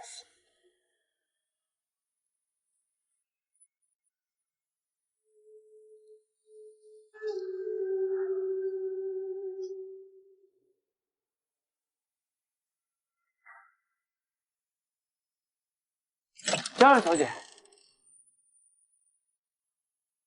太子殿下，我穿这身衣裙是不是不太合身啊？江二小姐，你不知道你多美。太子殿下，不要这样。那个舒国公呢？怎么就你一个人在这儿？舒国公在我更衣之前就从另一道门离开了。离开了？所以他就把你一个人扔寝宫里了？真留下来，你又该不高兴了。太子殿下，舒国公说您为了我带人去了相府。我已经查出来谁给你下毒了，就是你那姨娘。周姨娘？怎么会？她是担心我没有体面的衣服穿，所以才送我那件衣裙的。傻瓜，你呀就是太单纯了，她才肯用这样的算计来害你。不过你放心，以后有我在，不会再让这样心思歹毒的人伤到你。殿下要怎么处置我那位姨娘？我已经把她关到东宫一处偏殿了，等天一早，京都府衙的人就会把她带走。太子殿下，明日我能不能去看看我那位姨娘？你看她干什么？万一她又害你怎么办？我只是想亲口问问周姨娘，这件事情是不是真的是她所为？你就是太单纯了。罢了，你想去便去，我陪你去。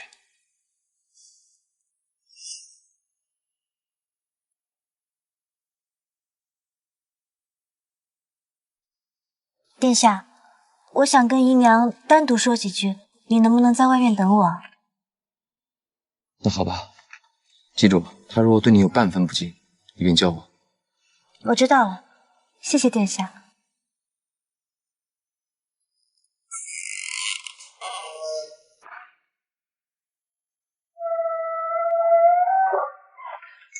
江初季，他怎么会在这里？姨娘，是不是很惊讶我为什么会在这里啊？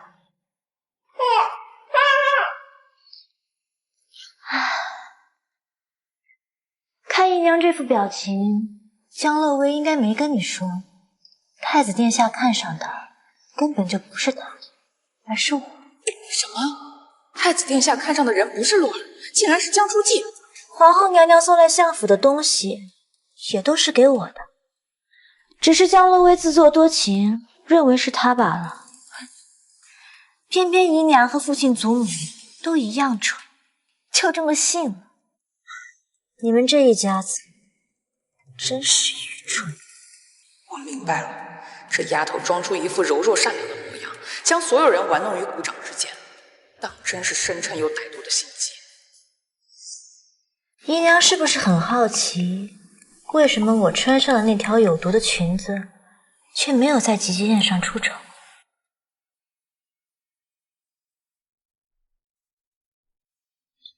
因为你送那条裙子来的时候，我就已经闻到栀子花的气味，并且提前服下了解药。姨娘可能又会疑惑，我明知道裙子有毒，为什么还要穿上它？当然是为了现在，太子殿下有多喜欢我，就会把你收拾的有多狠。姨娘，你现在是不是很想说话？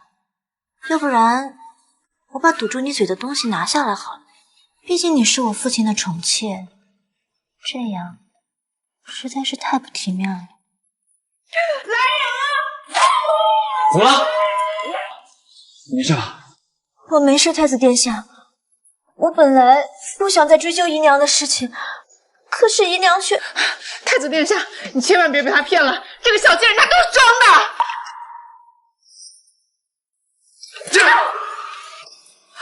你这回小姐，不想要你就叫贱命了！香儿小姐，你放心，有我在，你不会有事的。你这个姨娘，她就是咎由自取，你管她干嘛呢？他脸上根本就没有任何心虚和惊慌，原来太子压根儿就不会相信我说的话，我这是在自讨苦吃。我知道了，殿下。走吧。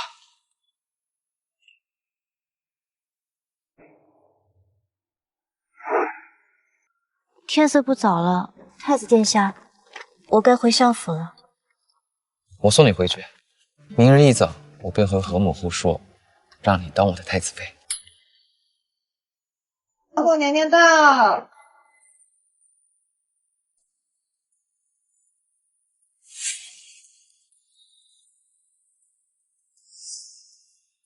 儿臣给母后请安。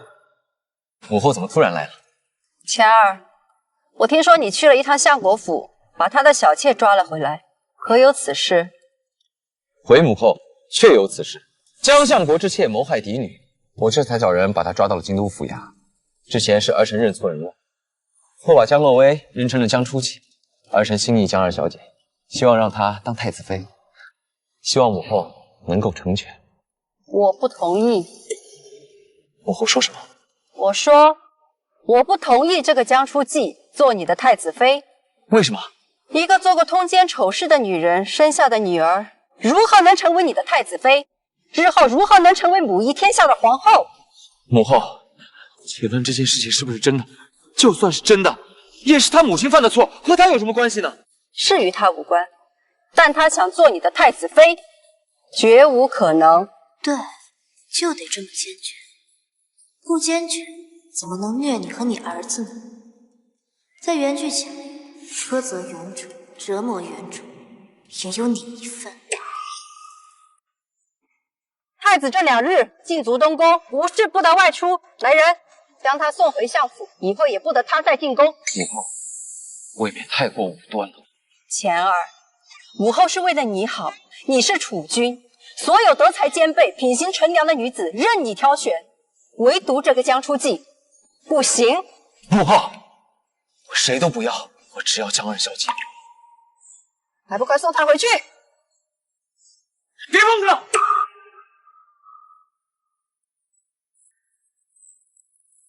晴儿，你今年本宫的话都不听了吗？所以，太子喜欢的根本就不是你。女儿不知道，女儿以为太子殿下是看上了我的才情，所以他才……可是，这个太子怎么会喜欢初儿啊？他们又是什么时候见过？哎呀，这个初儿也没见他回来给我说过。听太子殿下的意思，他之前和初儿妹妹有过一面之缘，不过初儿妹妹见到他的时候，知不知道他是太子，我就不知道了。到头来，这个家里最有出息的，竟然是初丫头。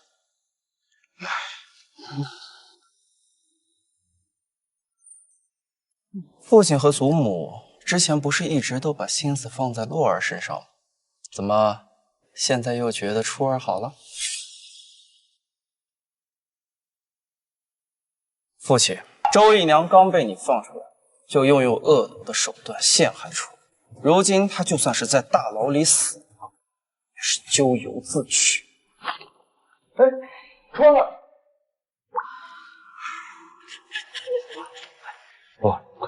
快起来，赶紧回去休息。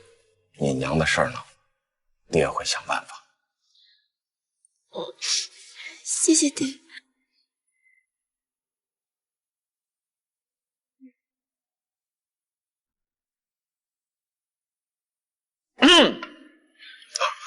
初儿，你怎么才回来呀？你是不知道，当爹的和你祖母那是多担心你，觉都没睡。哎，快来！哎，手洗过了，就是碰它。太子，您这是何意呀？啊！我今日就要告诉江相国，我喜欢江二小姐，从此以后，我不能让她任何欺负。哎呀，没想到初儿能得到太子如此抬爱，实属我相府的荣幸啊！江二小姐，那我就先走了。谢谢太子殿下送我回来，路上小心啊。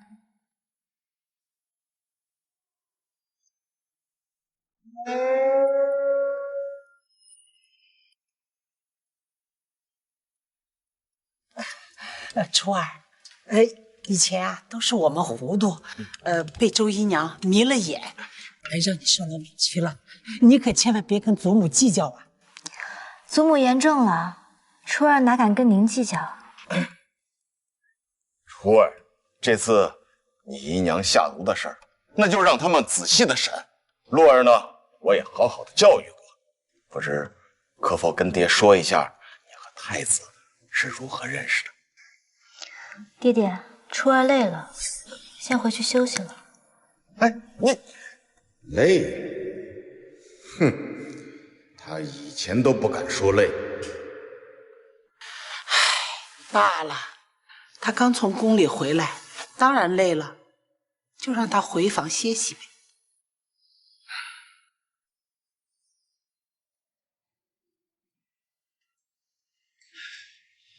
初儿，你回来了。你中的毒有没有事儿？初儿没事，那毒昨天就已经解了，哥哥放心。没事就好，你也累了一天了，早点歇息。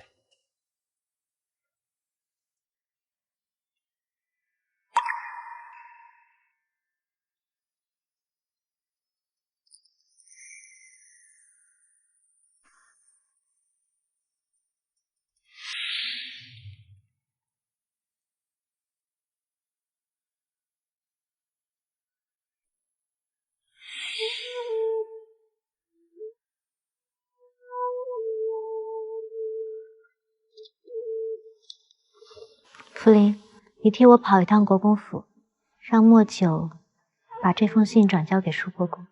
小姐放心，福临这就去。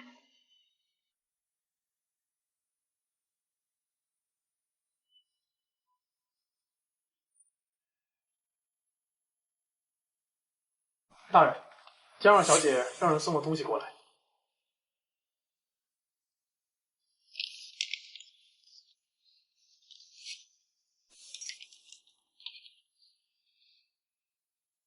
3日后，玄安寺会有一场针对大人的刺杀，还望大人早做准备。皇帝终究还是坐不住。不过这个小狐狸又是怎么知道的？爷，江二小姐这么晚送东西过来，是不是要给你什么特别的东西呢？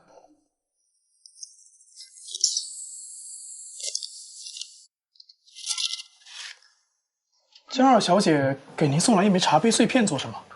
她这是在搞批发吗？到处留情。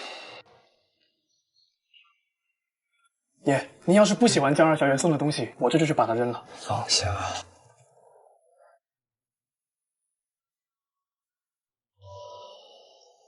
我算是看出来了，大人明明就是对那位江二小姐另眼相待，就面上装出这冷冰冰的样子。行了，没事，你走吧。是，大人。你也帮他传个话，说他找的人我已经给他找到了，让他明晚来国公府。是。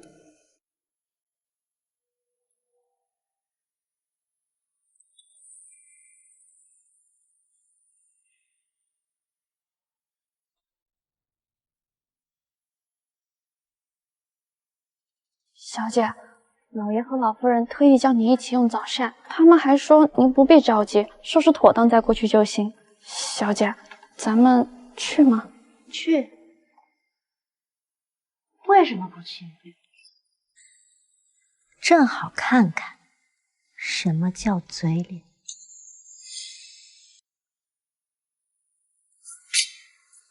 这个初儿这么久了还不过来，让2个长辈等1个小辈，这太也不像话了。罢了，不是你让人去说，让初儿不必着急的。我看呀，这是进了一趟宫，长了脸，那人又飘了。现在连我这个当爹的都不放在眼里。爹爹和祖母在说什么呢？没什么，没什么啊。初儿，你怎么现在才来？昨天睡得晚，今天就起晚了，让爹爹和祖母久等了。无妨无妨，你昨晚累了，快坐下用膳吧。快坐。看吧，别人对你的态度永远取决于你自己的价值。外人如此，亲人也同样如此。初儿，你和那位太子殿下到底是怎么认识的？我与太子殿下是偶然在街上认识，不过当时我并不知道他就是太子。那太子有没有说过要立你为妃呀？这要是成了太子妃，那日后当了皇后，哎呀，那咱们江家可就有了真正的依靠和荣耀啊！啊！在你眼里，我不过是个工具罢了，一个以前没用，现在却能替家族带来利益的工具。太子殿下的确说过要娶我为妃，不过皇后娘娘不同意。那一定是你娘干的那些坏事儿，影响到你当太子妃。罢了罢了，既然太子能认定，那太子妃的位置也就是你的了。若是周姨娘陷害我的事做实，爹爹打算如何处置这件事？周姨娘，那竟敢在你的衣服上下毒，这件事儿，爹爹绝不插手。是吗？我倒挺想看看我这个爹一会儿怎么自己打自己的脸。老爷，府衙那边来了人，说是有事要跟您说。如果是周姨娘的事情，我绝不插手啊！那是府衙该怎么罚，那就怎么罚。下去，下去。老爷，要不您还是让人进来，先听是什么事吧。哎呀，那便让人进来吧。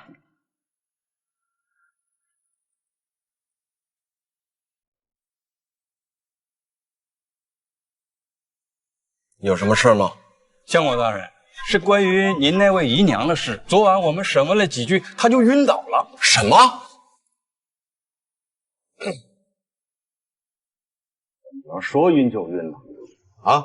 那明显是为了逃避审问，装装样子。我们想着相国您的叮嘱，不敢怠慢，连忙找了个大夫来看，结果大夫查出你那位姨娘已经有了快2个月的身孕。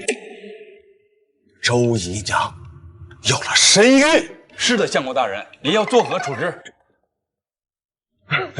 初儿，周姨娘那是自作自受啊，但是她肚里的孩子那可是你的亲弟弟啊。是。爹知道你有很多委屈，你有什么想法，你就尽管说出来。爹爹不是已经有了决断了吗？死，未免太便宜周姨娘这种人。我要的从来都是诛心。爹爹想去接，那就去接，饭我就不吃了，您和祖母慢慢吃。你这个丫头，何时变得如此牙尖嘴利、心思深沉，让你完全琢磨不透。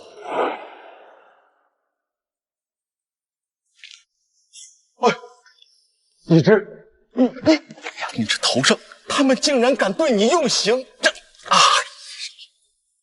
因为江初姬那个小贱人，可眼下也只能压下这口气。老爷，一直以为再也见不到你了。胡说什么？能见到，能见到啊！哎，都愣着干什么？还不快把姨娘扶进去！从今天开始，咱们全府上下所有人，那得打起100分的精神，好好伺候姨娘啊！我扶您进去啊！娘，我总觉得我们被害得这么惨，这件事情那不是个巧合。都是江初姬搞的鬼，那个小贱人扮猪吃老虎，借太子的手来处置我们娘俩。什么？他怎么可能这么聪明？之前是我们小瞧了他，才会在他身上吃这么大的亏。亏我这肚子争气。虽然太子看上了江初姬，但皇后绝不会让一个通奸贱妇的女儿当上太子妃，她不过是一时得意罢。那我们该怎么办啊？洛儿，只要你愿意努力，太子妃的位置就是你。娘，可是现在太子喜欢的是江初姬，他怎么可能喜欢我呀？太子喜不喜欢你不重要，只要你恳求皇后娘娘为你和太子赐婚，那江初姬也翻不出什么浪花来，到时候再收拾她也不迟。没想到我这么有面子，大晚上国公爷亲自来接我。上来坐好。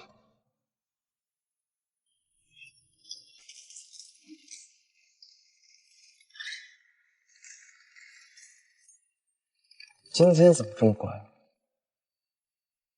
不是大人上次警告我说不会放任我次次惹火，我担心我不乖，在大人面前小命难保。在你心里，我就这么残忍？那可不一定。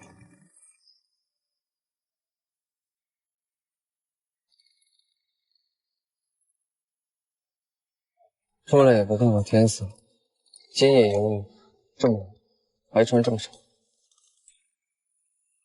我是故意穿这么少的，我就是想让大人像现在这样注意到我，看着我，心疼我。你倒是坦诚。我在大人面前一向坦诚，不是吗？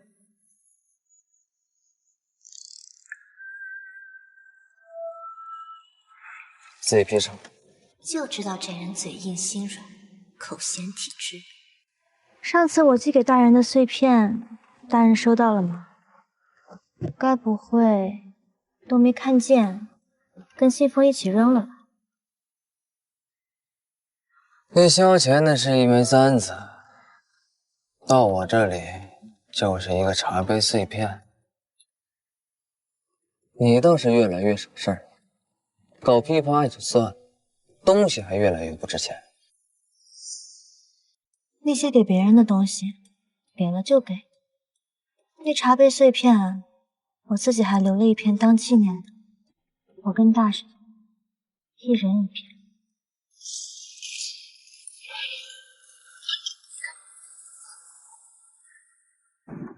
怕打雷？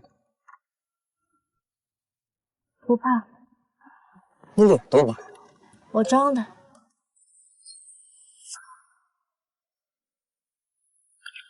怕就别听了。这可比在那冷冰冰又硬邦邦的坐垫上坐着舒服太多。别乱动。大人果然和传闻中的一样，神面兽心。回去。我不想回去了，还是抱着大人比较舒服。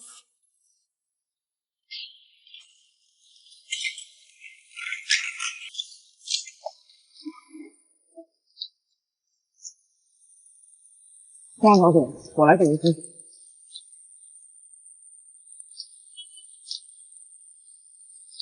谢谢你，莫姐，你认真。江儿小姐客气了。没记错的话，我才是墨九的主子。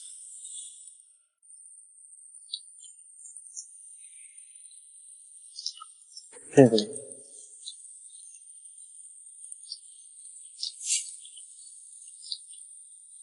啊，原来还可以这样啊！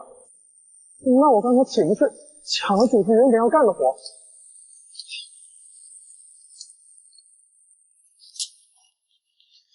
大人，已经把事情都从这人嘴里问清楚了。大人饶命啊！大人饶命啊！小姐再也不敢了啊！再也不敢了。此人名叫李治，当年是他受了那位姨娘的好处，迷晕哑巴，制造出其与陈夫人通奸的假象。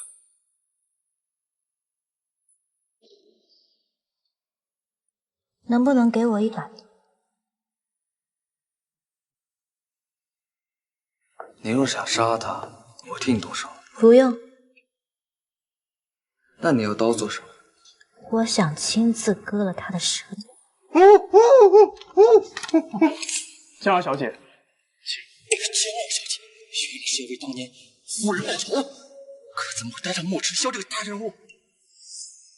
我想亲自割了他的舌头。江儿小姐，请。还是让莫九做吧，没必要让这种人脏了你的手。是。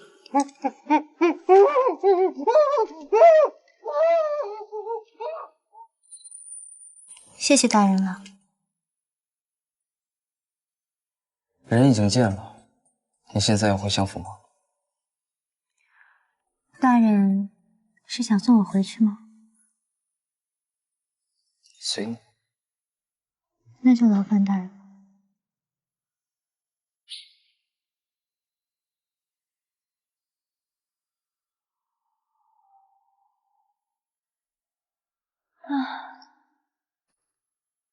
叹什么气？我在想，怎么不打雷了？你不是害怕打雷？怕是怕，不过不打雷的话，就没有理由被大人抱着了。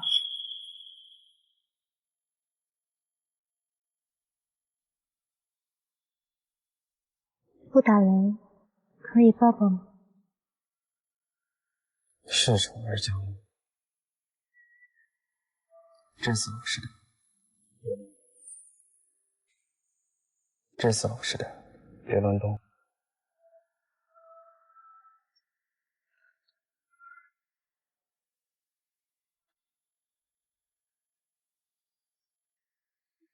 那大人，我就先回去了。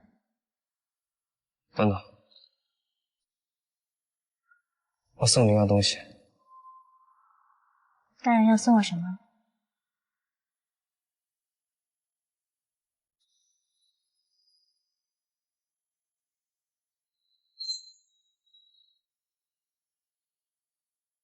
小心点玩，这把匕首留给你以后防身用。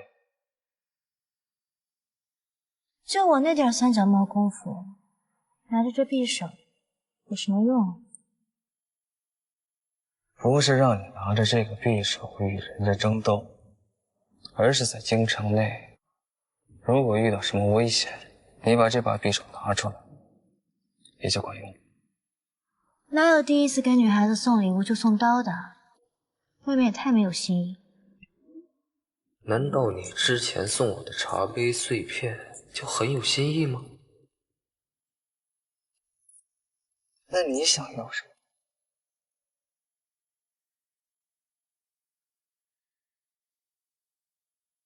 我想和大人同甘共苦。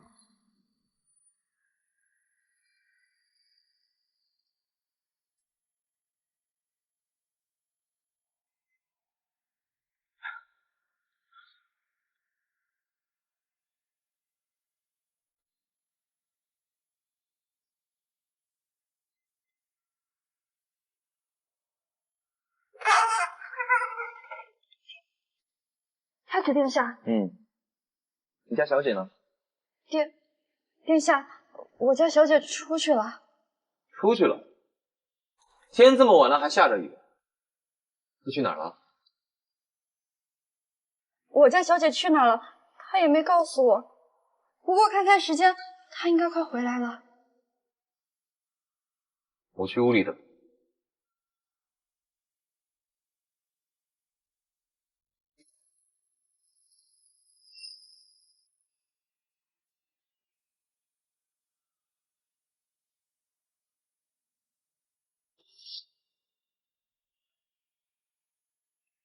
江二小姐，是在这里等你呢。殿下，你怎么会在这儿？先不说了，我们先进屋啊。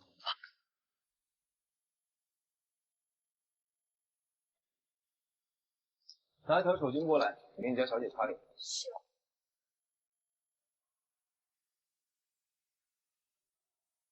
你晚上一个人去哪儿了？今夜雨大，相府外面有几只小猫，我很担心它们，所以去看看。你傻不傻呀？猫哪有你自己重要？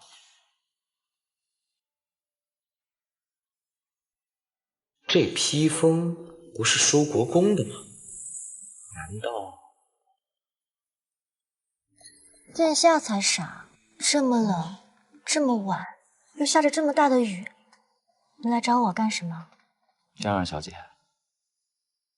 难道你不想见我吗？可是如此，皇后娘娘知道了，一定会生气的。那便让她起，我不想管她，我只想见你，我只想见你。殿下，你以后不要再来找我了，我们也不要再见面了。为什么？我从小就没有母亲，所以知道母爱可贵。皇后娘娘既然不同意我们在一起，我与殿下终究没有可能。你还是走吧。一切都是因为母后，江二小姐是如此，不该承受这些痛苦。都怪我不好。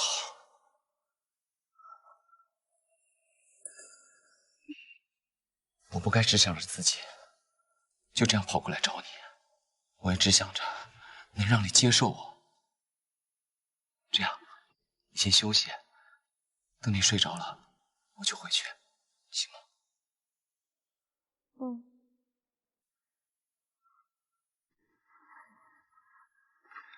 你呢，就先睡吧，我在这守着你。为什么男人却喜欢半缺摆动自己的车？我都没换衣服，没洗漱，怎么睡？而且被人盯着，还能睡着？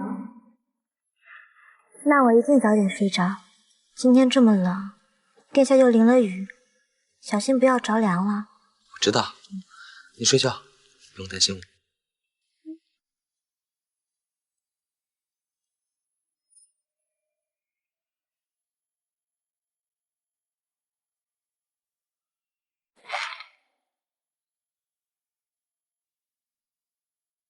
殿下，您出宫的消息瞒不住太久，万一皇后娘娘知晓，又是一场风波。回宫。是。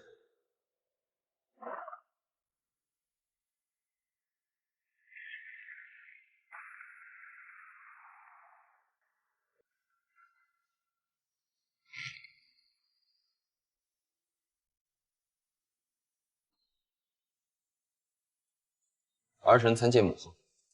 钱儿，这么晚，你去哪儿了？儿臣去哪儿？母后猜不到吧？你大晚上出宫去了相府，去见江初季。是，又如何？儿臣的私事，母后也要管。我就是故意接近你这个太子，勾引你，为了借你上位。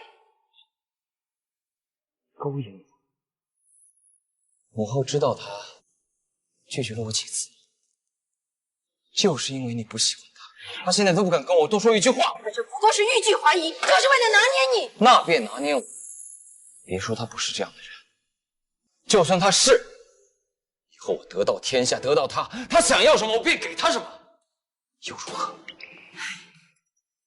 我这狠厉杀伐果断的儿子，却会如此为一个女人出头。这个江初季不是个祸水，日后必定会惹出祸端。儿臣累了，请母后。好，好，好。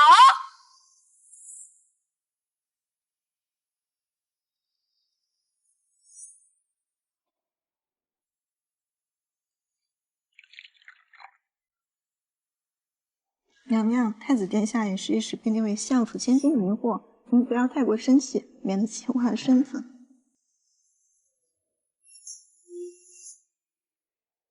明日一早，本宫就去面见皇上，让他给钱儿与江洛威赐婚，也好断了钱儿的念想。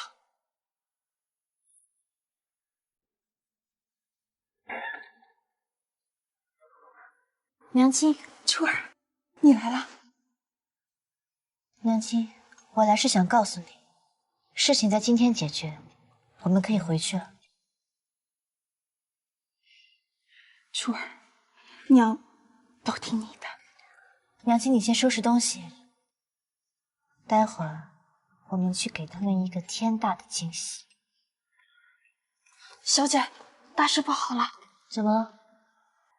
今日一早，宫里下了圣旨。皇上要把江洛威赐给太子殿下当太子妃。初儿，这是……娘亲放心，不是什么大事。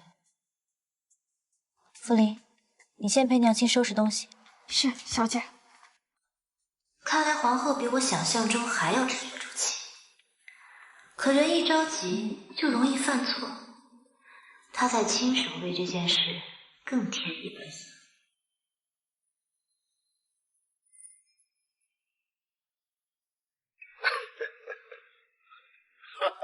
洛儿，这真是太好了啊！这次有了陛下赐婚，你成为太子妃的事就是板上钉钉啊！你要记住，可要为咱们江家争脸呐！啊！还是我们洛儿好，不像那个出哑的，以为讨得太子欢心，就能飞上枝头变凤凰了，不把我们这些长辈放在眼里。别再提这个丫头了，如果不是她从中作梗，那太子和洛儿的事儿又怎么会一波三折？就是啊，爹。如今我和太子的婚事已经定了，那个死丫头竟然还敢缠着太子不放。我担心，若是她一直这么纠缠下去，太子会因此冷落我啊，爹。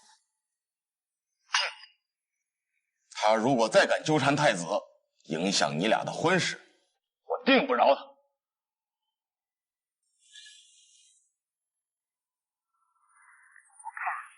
先把他关禁闭了，等到洛儿和太子成婚后，再考虑把他放出。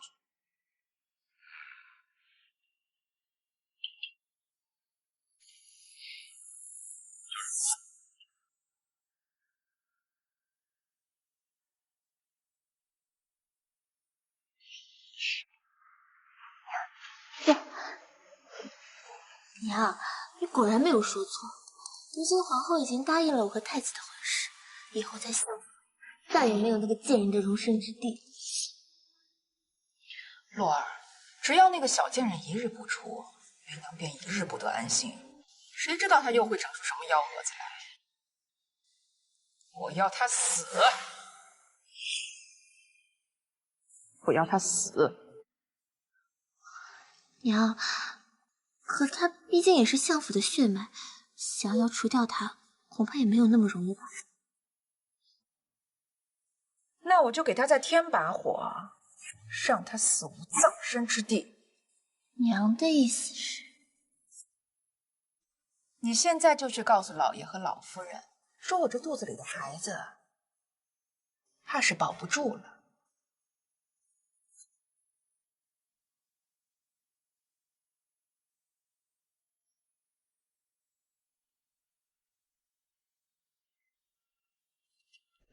一之，这是怎么了啊？老爷，你可算来了。你若是再不来的话，恐怕一只肚子里的孩子都要保不住了。这到底是怎么回事啊？是初儿妹妹，她怨恨我抢了她太子妃的位置，别闹放荒言来找我麻烦。我娘也是好心劝说，却被她一把推到了地上。反了，这是要反了天了啊！究竟是谁给他胆子，竟敢对自己的姨娘下狠手？果真是要反了。这个楚丫头，当真好狠毒的心，她自己不成器也就罢了，竟然还想祸害我相府血脉，绝不可轻易饶了她。一之，父亲，你怎么样？这事情是不是有什么误会啊？初儿他不是这样的人，初儿他不是这样的人。元川，都到这个时候了，你还要替他辩解？大哥，他那人畜无害的样子都是他装出来的，你千万别被他给骗了。去，把他给我找回来，我要看看心肠到底有多狠毒。不用麻烦了，我自己来了。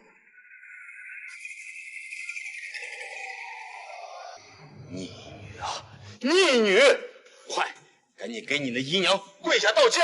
爹爹没有调查清楚就把罪名安插在我的身上，果然，我一直在你的眼里就一文不值。是悔改，早知道我就不该把你这个害人精接回来。你说是就是吧，我都已经无所谓了。初儿，这事真的是你做的，你太过分了。哥哥也这么认为。还好从一开始我就没对你抱什么希望。初儿，我知道你对洛儿有怨，但你也不能迫害我的孩子，他可是你的至亲啊！演的可真好，看你演的这么累，不如我索性就帮你。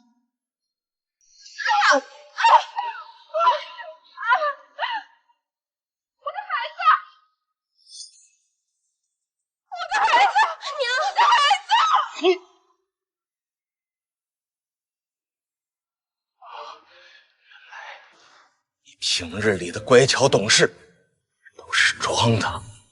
没错，我装无辜装可怜，为的就是活下来，找你们算账。你为什么要这样啊？我们江家可都亏待于你。你们江家不仅亏待我，更亏待我的母亲。我母亲遭人陷害的时候，我就不信你什么都不知道。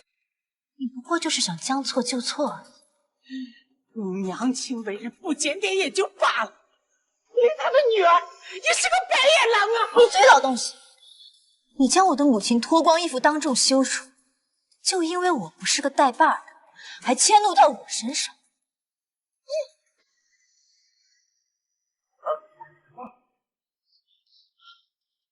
我早就在你那只簪子里下了毒。像你这种为老不尊的东西，就该早点死。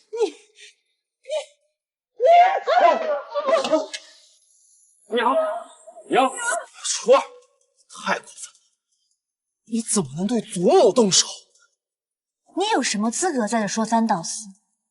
你的母亲和妹妹遭人陷害欺辱，你却只会把错误归咎在我们身上，真是没用！江初姬，如此算计我们一家人，你无法遭报应吗？那也应该是你遭报应。怎么样，蛊虫的滋味好受吗？蛊虫的滋味好受吗？你什么意思？你肚子里的那只蛊虫，正是你下在我饭菜里那只，惊不惊喜？敢骗我！那是你活。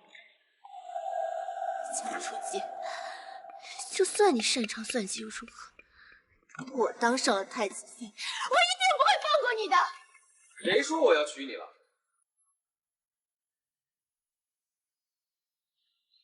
太子殿下，他江初姬就是一个蛇蝎毒妇，你可要替人家做主啊！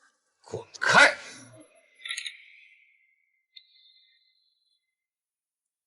江儿小姐，我不会在乎你过去是什么样的人，只要你喜欢我，就足够了。谁说我？不要自作多情。可你明明……我喜欢你也是装的，只不过是想利用你吧。你为什么要欺骗我的感情？为了替他报仇。豪儿是谁？一个早就被你和江洛威折磨致死的可怜人。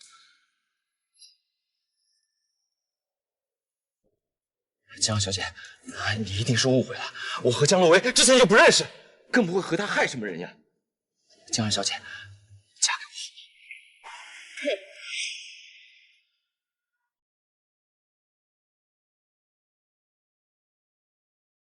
你不配。你是不是喜欢莫迟霄？你祖爹那件斗篷是莫迟霄的。没错，我就是喜欢他，怎么了？从头到尾，我不过就是在玩弄你。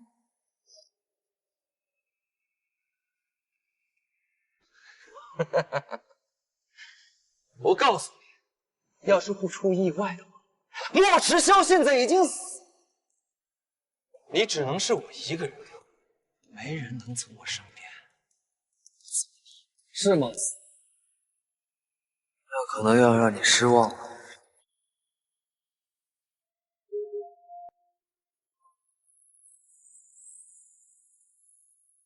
父王明明已经是，他确实派人刺杀我，但我早有准备。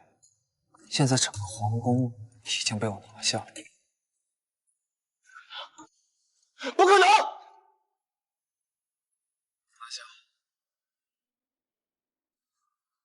大人，这不关我们的事，我们都是无辜的。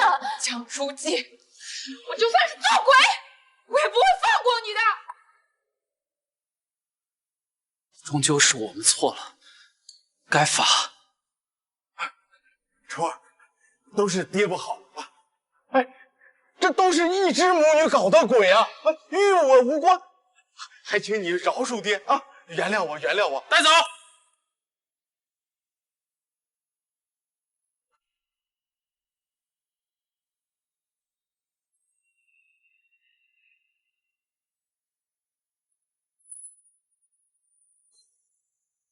大人，我还可以在您面前继续惹火吗？你说呢？